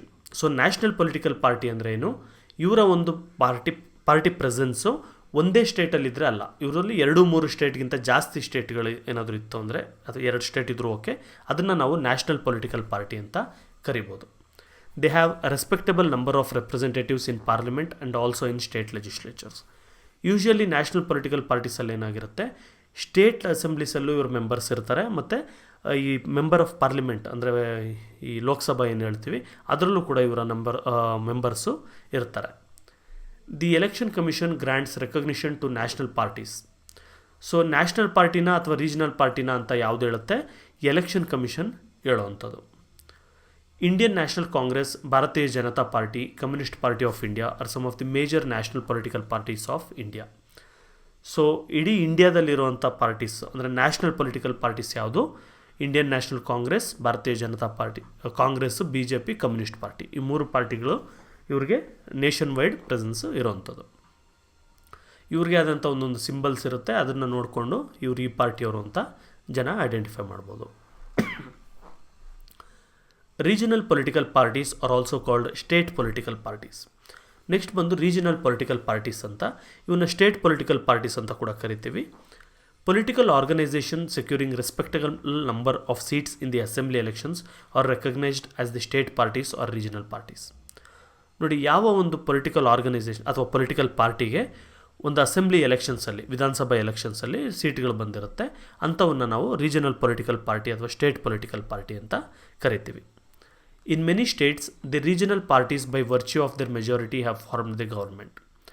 So ಎಷ್ಟೊಂದು ಸ್ಟೇಟಲ್ಲಿ ಈ regional parties ಏನಿರುತ್ತೆ ಅಥವಾ ಒಂದು state political parties ಏನಿರುತ್ತೆ, ಇವನ್ನೇ ಅಧಿಕಾರನ ಸ್ಥಾಪನೆ ಮಾಡಿರೋದು ಅಥವಾ ruling ಪಾರ್ಟಿಯಲ್ಲಿ ಆಗಿರೋವಂಥದ್ದು ಸುಮಾರು ಎಕ್ಸಾಂಪಲ್ಸು ಇದೆ. DMK ಇರ್ಬೋದು, ಇವೆಲ್ಲ ತಮಿಳ್ನಾಡು, DMK ತಮಿಳ್ನಾಡು, AIDMK ತಮಿಳ್ನಾಡು, ಅಸ್ಸಾಂ ಗಣ ಪರಿಷದ್ ಅಸ್ಸಾಂ, ತೆಲುಗು ದೇಶಂ ಆಂಧ್ರ ಪ್ರದೇಶ್, ಶಿವಸೇನಾ ಮಹಾರಾಷ್ಟ್ರ, ಜನತಾದಳ್ JDS ಕರ್ನಾಟಕ, ಸಮಾಜವಾದಿ ಪಾರ್ಟಿ UP, ಇವೆಲ್ಲ ಕೂಡ ರೀಜನಲ್ ಪೊಲಿಟಿಕಲ್ ಪಾರ್ಟೀಸಲ್ಲೇ ತುಂಬ ದೊಡ್ಡ ಪಾರ್ಟೀಸ್ ಅಂತ ಹೇಳ್ಬೋದು. ಇವಕ್ಕೆ ಆದಂಥ ಸುಮಾರು ಜನ MLAಗಳೆಲ್ಲ ಇವ್ರ ಅಂಡರಲ್ಲಿರ್ತಾರೆ ಮತ್ತು ಸುಮಾರು ಸರಿ ಇವರ ಪಾರ್ಟಿನೇ ರೂಲಿಂಗ್ ಪಾರ್ಟಿ ಕೂಡ ಆಗಿರುತ್ತೆ. Regional political parties have their own election symbols. ನೋಡಿ, ಯಾವ ರೀತಿ ನ್ಯಾಷನಲ್ ಪೊಲಿಟಿಕಲ್ ಪಾರ್ಟೀಸ್ಗೆ ಅವ್ರದ್ದೇ ಆದಂಥ ಸಿಂಬಲ್ ಕೊಡ್ತಾರೆ, ಅದೇ ರೀತಿ ರೀಜನಲ್ ಪೊಲಿಟಿಕಲ್ ಪಾರ್ಟೀಸ್ಗೂ ಕೂಡ ಅವ್ರದ್ದೇ ಆದಂಥ ಸಿಂಬಲ್ಗಳು ಇರುತ್ತೆ. Regional parties may have representation in the parliament. Regional parties play an important role in forming the government when the major political parties fail to secure majority at the center or the states. ನೋಡಿ, regional political parties ಬಂದು ಪಾರ್ಲಿಮೆಂಟಲ್ಲೂ ಕೂಡ ಇವ್ರ representations ಇರುತ್ತೆ. For example, ಇವಾಗ JDS ಅಂದ್ಕೊಳ್ಳಿ. JDS ಬರೀ ಏನು ಕರ್ನಾಟಕದ ಎಲೆಕ್ಷನ್ಸಲ್ಲೇ ನಿಲ್ಲುತ್ತೆ ಅಂತೇನಿಲ್ಲ, ಈ ಇಲ್ಲೆಲ್ಲ MLA ಎಲೆಕ್ಷನ್ಸ್ ಎಲ್ಲ ನಿಲ್ಲುತ್ತೆ, ಜೊತೆಗೆ MP ಎಲೆಕ್ಷನ್ಸಲ್ಲೂ ಕೂಡ ಗೆಲ್ತಾರೆ ಅಥವಾ ನಿಲ್ತಾರೆ ಮತ್ತು ಗೆಲ್ತಾರೆ. ಆಗ ಇವರ ಪಾರ್ಲಿಮೆಂಟಲ್ಲೂ ಕೂಡ ಇವರ ರೆಪ್ರೆಸೆಂಟೇಷನ್ ಇರುತ್ತೆ. ನೋಡಿ, ರೀಜನ್ ಪೊಲಿಟಿಕಲ್ ಪಾರ್ಟೀಸ್ ಏನು ಮಾಡುತ್ತೆ, ಯಾವುದೋ ಒಂದು ಪಾರ್ಟಿಗೆ ಫುಲ್ಲು ಅಧಿಕಾರ ಬೇಕಾಗಿರುವಂಥ ಸೀಟ್ಸ್ ಇರೋದಿಲ್ಲ. ಫಾರ್ ಎಕ್ಸಾಂಪಲ್, 224ರಲ್ಲಿ 113 ಸೀಟ್ ಇವರು ತೊಗೊಂಡಿರಲ್ಲ. ಯಾವುದೋ ಒಂದು ಪಾರ್ಟಿ 110 ಸೀಟೋ 105 ಸೀಟೋ ಬಂದಿರುತ್ತೆ. ಆಗ ಏನು ಮಾಡ್ತಾರೆ, ಈ ಮಿಕ್ಕಿದ ಸೀಟ್ ಇರೋವಂಥ ಪಾರ್ಟಿಯವರು ಅಥವಾ ಕಮ್ಮಿ ಬಂದಿರೋಂಥ ಪಾರ್ಟಿಯವರು, ರೀಜನಲ್ ಪಾರ್ಟಿಯವರು ಅವ್ರಿಗೆ ಸಪೋರ್ಟ್ ಮಾಡಿ ಅಲ್ಲಿ ಒಂದು ಗೌರ್ಮೆಂಟ್ ಫಾರ್ಮ್ ಮಾಡೋಕ್ಕೆ ಹೆಲ್ಪ್ ಮಾಡ್ತಾರೆ. ಅದೇ ರೀತಿ ಈಗ ಸೆಂಟರಲ್ಲೂ ಆ ಥರ ಏನಾದರೂ ಇತ್ತು ಅಂದ್ಕೊಳ್ಳಿ, ಆಗ ಇವ್ರ ಹತ್ರ ಏನು 1-2 ಸೀಟ್ಗಳು ಏನು ಗೆದ್ದಿರ್ತಾರೆ ಅವೆಲ್ಲ ಸೇರಿಬಿಟ್ಟು ಅವರೆಲ್ಲ ಹೋಗಿ ಸೆಂಟ್ರಲಲ್ಲಿ ಒಬ್ರಿಗೆ ಸಪೋರ್ಟ್ ಮಾಡ್ಬೋದು. ಈಗ ನೆಕ್ಸ್ಟ್ ಬಂದು ಕೊಯಲಿಷನ್ ಗವರ್ಮೆಂಟ್ ಅಂತ. Many political parties participate in the elections to secure power. ನೋಡಿ, ಎಲ್ಲ ಪೊಲಿಟಿಕಲ್ ಪಾರ್ಟೀಸು ಕೂಡ ಅಧಿಕಾರಕ್ಕೆ ಬರೋಕ್ಕೆ ಅಂತಲೇ ಎಲೆಕ್ಷನ್ಸ್ಗೆ ನಿಲ್ಲುವಂಥದ್ದು. If they get the majority they form government. So ಇವರಿಗೆ ಮೆಜಾರಿಟಿ ಸಿಕ್ತು ಅಂದರೆ ಅವರು ಗೌರ್ಮೆಂಟ್ನ ಫಾರ್ಮ್ ಮಾಡ್ತಾರೆ.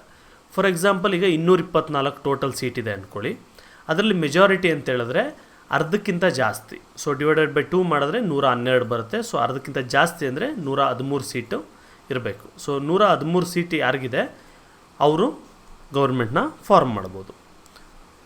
Many a time no party gets the required majority to form the government. ಎಷ್ಟೊಂದು ಸರಿ ಏನಾಗುತ್ತೆ, ಯಾವ ಗೌರ್ಮೆಂಟ್ಗೂ ಕೂಡ ಅಥವಾ ಯಾವ ಪಾರ್ಟಿಗೂ ಕೂಡ ಪೊಲಿಟಿಕಲ್ ಪಾರ್ಟಿಗೆ 113 ಸೀಟ್ ಬರೋದಿಲ್ಲ.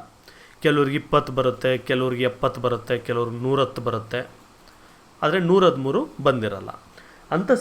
ಅಂಥ ಸಿಚುವೇಶನ್ನ ನಾವು ಹಂಗ್ ಪಾರ್ಲಿಮೆಂಟ್ ಅಥವಾ ಹಂಗ್ ಅಸೆಂಬ್ಲಿ ಅಂತ ಕರಿತೀವಿ. ಸೆಂಟ್ರಲ್ ಆಯಿತು ಅಂದರೆ ಹಂಗ್ ಪಾರ್ಲಿಮೆಂಟ್ ಅಂತ, ಸ್ಟೇಟಲ್ಲಿ ಆಯಿತು ಅಂದರೆ ಹಂಗ್ ಅಸೆಂಬ್ಲಿ ಅಂತ ಕರಿತೀವಿ. In such a situation, some of the political parties join together and make alliances to get the required majority to form the government. So ಇಂಥ ಟೈಮಲ್ಲಿ ಏನು ಮಾಡ್ತಾರೆ, ಕೆಲವು 2-3 ಪೊಲಿಟಿಕಲ್ ಪಾರ್ಟಿಗಳವರು ಜೊತೆಗೆ ಬಂದು ಯುನೈಟ್ ಆಗ್ತಾರೆ. ಫಾರ್ ಎಕ್ಸಾಂಪಲ್, 113 ಯಾರಿಗೂ ಇರಲ್ಲ, ಆಗ ಯಾರೋ ಒಂದು ಪೊಲಿಟಿಕಲ್ ಪಾರ್ಟಿಗೆ 70 ಬಂದಿರುತ್ತೆ, ಪಕ್ಕದಲ್ಲಿ ಇನ್ನೊಬ್ರು ಯಾರಿಗೂ 50 ಬಂದಿರುತ್ತೆ, ಇವರಿಬ್ಬರು ಸೇರ್ತಾರೆ 120 ಆಗುತ್ತೆ. ಓಕೆ, 120 ಇದೆ ನಮಗೆ, 113ಗಿಂತ ಜಾಸ್ತಿ ಅಂತೇಳಿ ಇವರು ಗೌರ್ಮೆಂಟ್ನ ಫಾರ್ಮ್ ಮಾಡ್ತಾರೆ. ಓಕೆ, ಇಂಥದ್ದನ್ನು ನಾವು ಪೋಸ್ಟ್ ಪೋಲ್ ಅಲಯನ್ಸ್ ಅಂತ ಕರಿತೀವಿ. Such alliance is called post pole alliance. At certain times 2 or more than 2 parties join together and make an alliance before the election. This type of alliance is called pre-poll alliance. ಕೆಲವು ಸರಿ ಏನಾಗುತ್ತೆ ನೋಡಿ, ಇಲ್ಲಿ ನಾನು ಹೇಳಿದ್ದು ಇವರು ಎಲೆಕ್ಷನಲ್ಲಿ individual ಹೋಗಿರ್ತಾರೆ, ಒಂದು ಪಾರ್ಟಿನ ಇನ್ನೊಂದು ಪಾರ್ಟಿ ಬೈಕೊಳ್ಳೋದು ಇವೆಲ್ಲ ನಡೆದಿರುತ್ತೆ. ಓಕೆ, ಸೊ ಟೋಟಲ್ ಸೀಟ್ಗಳನ್ನೆಲ್ಲ ನೋಡಿದ ಮೇಲೆ ಇವರು ಯುನೈಟ್ ಆಗಿಬಿಟ್ಟು ಒಂದು ಗೌರ್ಮೆಂಟ್ನ ಫಾರ್ಮ್ ಮಾಡೋದು. ಇದನ್ನು ಪೋಸ್ಟ್ ಪೋಲ್ ಅಲಯನ್ಸ್ ಅಂತೀವಿ. ಪ್ರೀಪೋಲ್ ಅಲಯನ್ಸಲ್ಲಿ ಏನಾಗುತ್ತೆ, ಎಲೆಕ್ಷನ್ಸ್ ನಡೆಯೋದಕ್ಕೆ ಮೊದಲೇ ಇವರೆಲ್ಲ ಯುನೈಟ್ ಆಗ್ತಾರೆ. ಅಂದರೆ ಓಕೆ, ನನ್ನ ಪಾರ್ಟಿಗೆ ಒಂದು 224 ಇದೆಯಲ್ಲ, ನಾವೊಂದು 150 ಕಡೆ ನಿಲ್ಲಿಸ್ತೀವಿ ನಮ್ಮ ಒಂದು ಲೀಡರ್ಸ್ನ, ಕ್ಯಾಂಡಿಡೇಟ್ಸ್ನ, ನೀವು ಮಿಕ್ಕಿದ ಒಂದು 74 ಕಡೆ ಏನಿದೆ ಅಲ್ಲಿ ನೀವು ನಿಲ್ಲಿಸ್ರಿ. ಗೆದ್ದ ಮೇಲೆ ಇಬ್ಬರು ಕೂಡ ಆದಷ್ಟು ಗೆದ್ದುಬಿಟ್ಟು ನಾವೆಲ್ಲ ಯುನೈಟ್ ಆಗೋಣ ಅಂತ. ಈ ಥರ ಕೂಡ ನಡೆಯುತ್ತೆ. ಇದನ್ನು ಪ್ರೀಪೋಲ್ ಅಲಯನ್ಸ್ ಅಂತ ಕರೀತಾರೆ. Pre-poll or post-poll alliance helps political parties to join together to form government when there is a hung parliament or assembly. So ಈ ಪ್ರೀಪೋಲ್ ಅಲಯನ್ಸು ಮತ್ತು ಪೋಸ್ಟ್-ಪೋಲ್ ಅಲಯನ್ಸ್ ಏನು ಮಾಡುತ್ತೆ ಅಂದರೆ, ಯಾವುದೇ ಒಂದು ಪಾರ್ಟಿಗೆ ಕಂಪ್ಲೀಟ್ ಮೆಜಾರಿಟಿ ಬಂದಿಲ್ಲ ಅಂದರೆ, 113 ಸೀಟು ಈ ಥರ ಬಂದಿಲ್ಲ ಅಂದರೆ ಅರ್ಧಕ್ಕಿಂತ ಹೆಚ್ಚು, ಆಗ ಹಂಗೆ ಅಸೆಂಬ್ಲಿ ಆಗುತ್ತೆ. ಸೊ ಅದನ್ನು ಮತ್ತೆ ಎಲೆಕ್ಷನ್ಗೆ ಹೋಗೋದು ಇವೆಲ್ಲ ತುಂಬ ಪ್ರಾಬ್ಲಮ್ಯಾಟಿಕ್ಕು. ಅದಕ್ಕೆ ಆವಾಗ ಈ ಪಾರ್ಟೀಸು ಕರೆಕ್ಟಾಗಿ ಗೌರ್ಮೆಂಟ್ನ ನಡೆಸ್ಕೊಂಡು ಹೋಗಲಿ ಅನ್ನೋ ಥರ. Such a government formed with the cooperation of different political parties is called coalition government. So ಈ ರೀತಿ ಗೌರ್ಮೆಂಟ್ ಏನಿದೆ, ಇದು ಬೇರೆ ಬೇರೆ ಪೊಲಿಟಿಕಲ್ ಪಾರ್ಟೀಸ್ ಜೊತೆ ಎಲ್ಲ ಫ್ರೆಂಡ್ಶಿಪ್ಪಲ್ಲಿ ಅಥವಾ ಕೋಆಪ್ರೇಷನಲ್ಲಿ ಗೌರ್ಮೆಂಟ್ ಫಾರ್ಮ್ ಮಾಡಿದರೆ ಅದನ್ನು ನಾವು ಕೋalition ಗೌರ್ಮೆಂಟ್ ಅಂತ ಕರಿತೀವಿ. The political parties of coalition government share the power by joining council of ministers. So ಈ ಪೊಲಿಟಿಕಲ್ ಪಾರ್ಟೀಸ್ ಏನಿರುತ್ತೆ ಕೋalition ಗೌರ್ಮೆಂಟಲ್ಲಿ, ಅವರೆಲ್ಲ ಕೂಡ ಪವರ್ನ ಶೇರ್ ಮಾಡ್ಕೊಳ್ತಾರೆ. ಫಾರ್ ಎಕ್ಸಾಂಪಲ್, ಇವಾಗ 50 ಜನ ಮಿನಿಸ್ಟ್ರ್ ಇದ್ದಾರೆ ಅಥವಾ 20 ಜನ ಮಿನಿಸ್ಟ್ರ್ ಇದ್ದಾರೆ ಅಂದರೆ 10 ಜನ ಮಿನಿಸ್ಟ್ರು ಪೋಸ್ಟು ನಮ್ಮ ಪಾರ್ಟಿಯವ್ರಿಗೆ ಬರಬೇಕು, ಇನ್ನು 10 ಮಿನಿಸ್ಟ್ರ್ ಪೋಸ್ಟು ನಿಮ್ಮ ಪಾರ್ಟಿಯವ್ರಿಗೆ ಬರಬೇಕು ಅಂತ ಹೇಳ್ಕೊಳ್ಳೋದು, ಅಥವಾ CM ನಮ್ಮ ಕಡೆಯವ್ರಾಗಬೇಕು ಅಂತ ಹೇಳೋದು, ಹೋಮ್ ಮಿನಿಸ್ಟ್ರು ನಿಮ್ಮ ಕಡೆಯವ್ರಾಗಬೇಕು ಅಂತ ಹೇಳೋದು. ಈ ಥರ ಎಲ್ಲ ಕೂಡ ಕೆಲವು ಡಿಸ್ಕಷನ್ಸು ಇರುತ್ತೆ. At certain times they do not share power but support coalition government. ಕೆಲವು ಸರಿ ಏನಾಗುತ್ತೆ ಅಂದರೆ, ನಮಗೆ ಅಧಿಕಾರನೇ ಬೇಡ, ನಾವು ಸಪೋರ್ಟ್ ಮಾಡ್ತೀವಿ, ನಿಮ್ಮ ಪಾಡಿಗೆ ನೀವು ರೂಲ್ ಮಾಡಿಕೊಡ್ರಿ ಅಂತ ಹೇಳುವಂಥದ್ದು ಕೂಡ ಇರುತ್ತೆ. ಅಂದರೆ ಇವಾಗ ನಿಮ್ಗೆ 113 ಬಂದಿಲ್ಲ, ಒಂದು 10, 5, 20 ಏನೋ ಕಮ್ಮಿ ಇದೆ, ನಾವು ನಿಮಗೆ ಸಪೋರ್ಟ್ ಮಾಡ್ತೀವಿ, ನೀವು ರೂಲ್ ಮಾಡಿಕೊಡ್ರಿ, ನಮ್ಗೆ ಯಾವ ಮಿನಿಸ್ಟ್ರ್ ಪೋಸ್ಟು ಬೇಡ, ಯಾವ CM ಪೋಸ್ಟು ಬೇಡ ಅಂತ ಹೇಳುವಂಥ ಸಿಚುವೇಶನ್ಸ್ ಕೂಡ ಬಂದಿದೆ. This type of support is called outside support. ಈ ಥರದನ್ನು ಔಟ್ಸೈಡ್ ಸಪೋರ್ಟ್ ಅಂತ ಕರೀತಾರೆ. Since 1989 hung parliament or legislative assemblies have become common. ನೋಡಿರಿ, 1989 ಆದಮೇಲೆ ಈ ಥರ ಹಂಗ್ ಪಾರ್ಲಿಮೆಂಟು ಮತ್ತು ಹಂಗ್ ಲೆಜಿಸ್ಲೇಟಿವ್ ಅಸೆಂಬ್ಲಿಗಳು ತುಂಬ ಕಾಮನ್ ಆಗಿಬಿಟ್ಟಿದೆ. ಎಲ್ಲೂ ಕೂಡ ಯಾರಿಗೂ ಮೆಜಾರಿಟಿ ಬರಲ್ಲ ಅನ್ನೋ ಥರ. Coalition governments have been formed many times both at the centre and in some of the states. So ಸೆಂಟ್ರಲಲ್ಲೂ ಇರ್ಬೋದು ಮತ್ತು ಎಷ್ಟೊಂದು ಸ್ಟೇಟ್ಸಲ್ಲೂ ಇರ್ಬೋದು ಕೋalition ಗೌರ್ಮೆಂಟ್ಸು ತುಂಬ ಫಾರ್ಮ್ ಆಗಿದೆ. ಓಕೆ, ನೆಕ್ಸ್ಟ್ ಬಂದು ಪಬ್ಲಿಕ್ ಒಪಿನಿಯನ್, ಜನಗಳ opinion. Public opinion is a view expressed by common people on a particular issue that concerns them.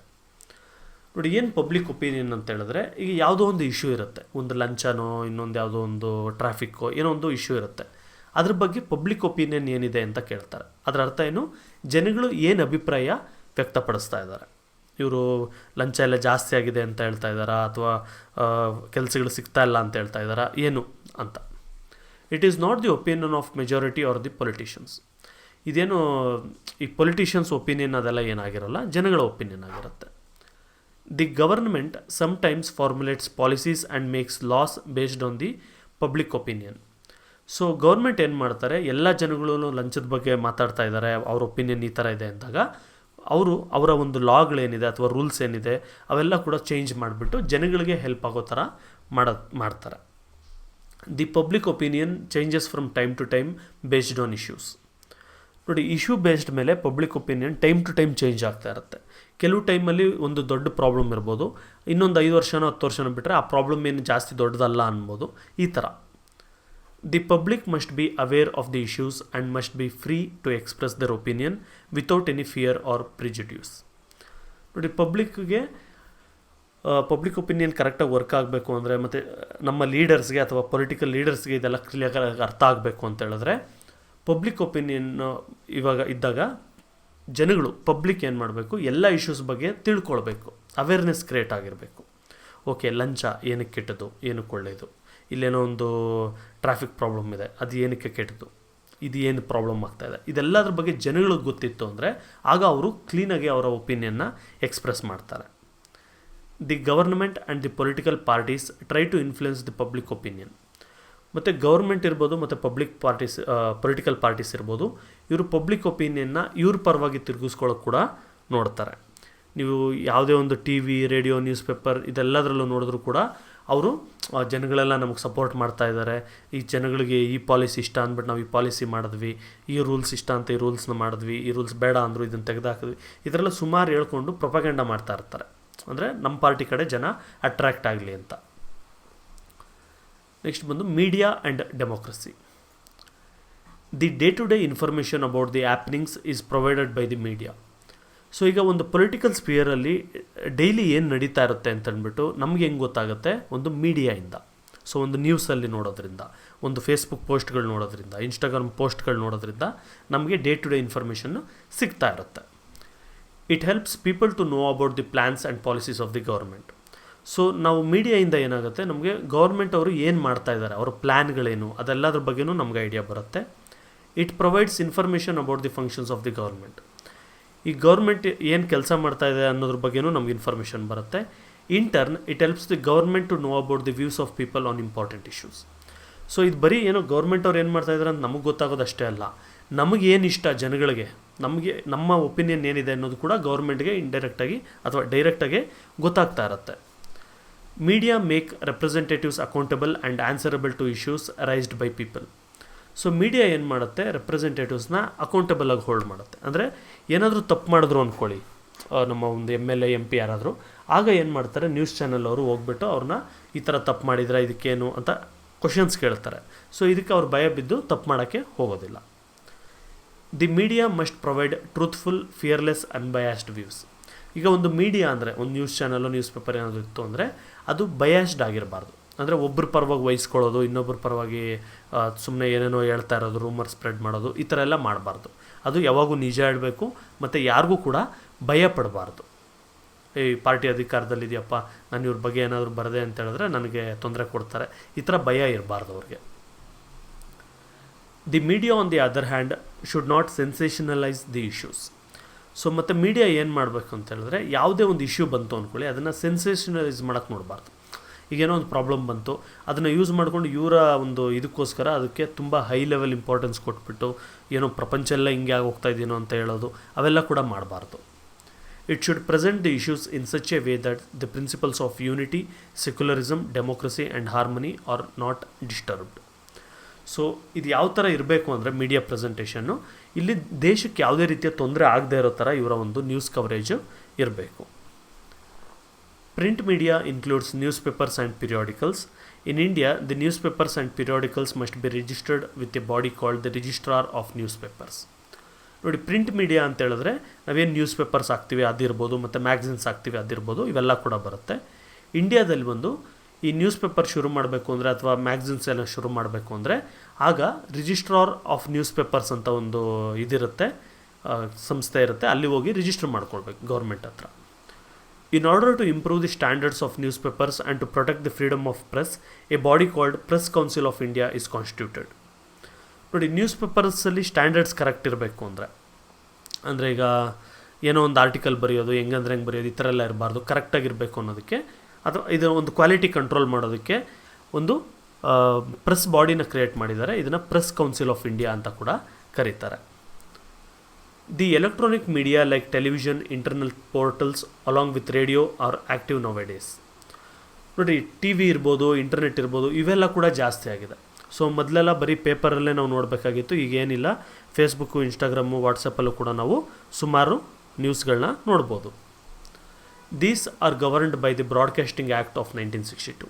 ಇವೆಲ್ಲ ಕೂಡ 1962 ಅಲ್ಲಿ ಬ್ರಾಡ್ಕಾಸ್ಟಿಂಗ್ ಆ್ಯಕ್ಟ್ ಅಂತ ಒಂದು ಪಾಸ್ ಮಾಡ್ತಾರೆ. ಅದ್ರ ಪ್ರಕಾರ ಏನೇನು ಮಾಡ್ಬೋದು, ಈಗ ನ್ಯೂಸ್ ಅವರು ಏನು ಮಾಡ್ಬೋದು, ಇಂಟರ್ನೆಟ್ ಪೋರ್ಟಲ್ಸಲ್ಲಿ ಯಾವ ರೀತಿ ಇರಬೇಕು, ಇದೆಲ್ಲದ್ರ ಬಗ್ಗೆ ಕೂಡ ರೂಲ್ಸು ಅಥವಾ ಒಂದು ಪ್ರೋಟೋಕಾಲ್ಸು ಸೆಟ್ ಮಾಡಿರ್ತಾರೆ. These have become A meaningful platform for exchange of information between.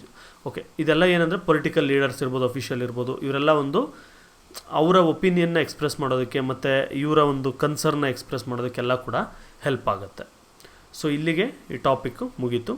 ಒಂದು ವೇಳೆ ನಿಮ್ಗೇನಾದರೂ ಡೌಟ್ ಇತ್ತು ಅಂದ್ಕೊಳ್ಳಿ, ಕಮೆಂಟ್ ಸೆಕ್ಷನಲ್ಲಿ ಕಮೆಂಟ್ ಮಾಡಿ, ನಾನು ಅದನ್ನು ಕ್ಲಿಯರ್ ಮಾಡಿ ಕೊಡ್ತೀನಿ. ಓಕೆ, ಬಾಯ್.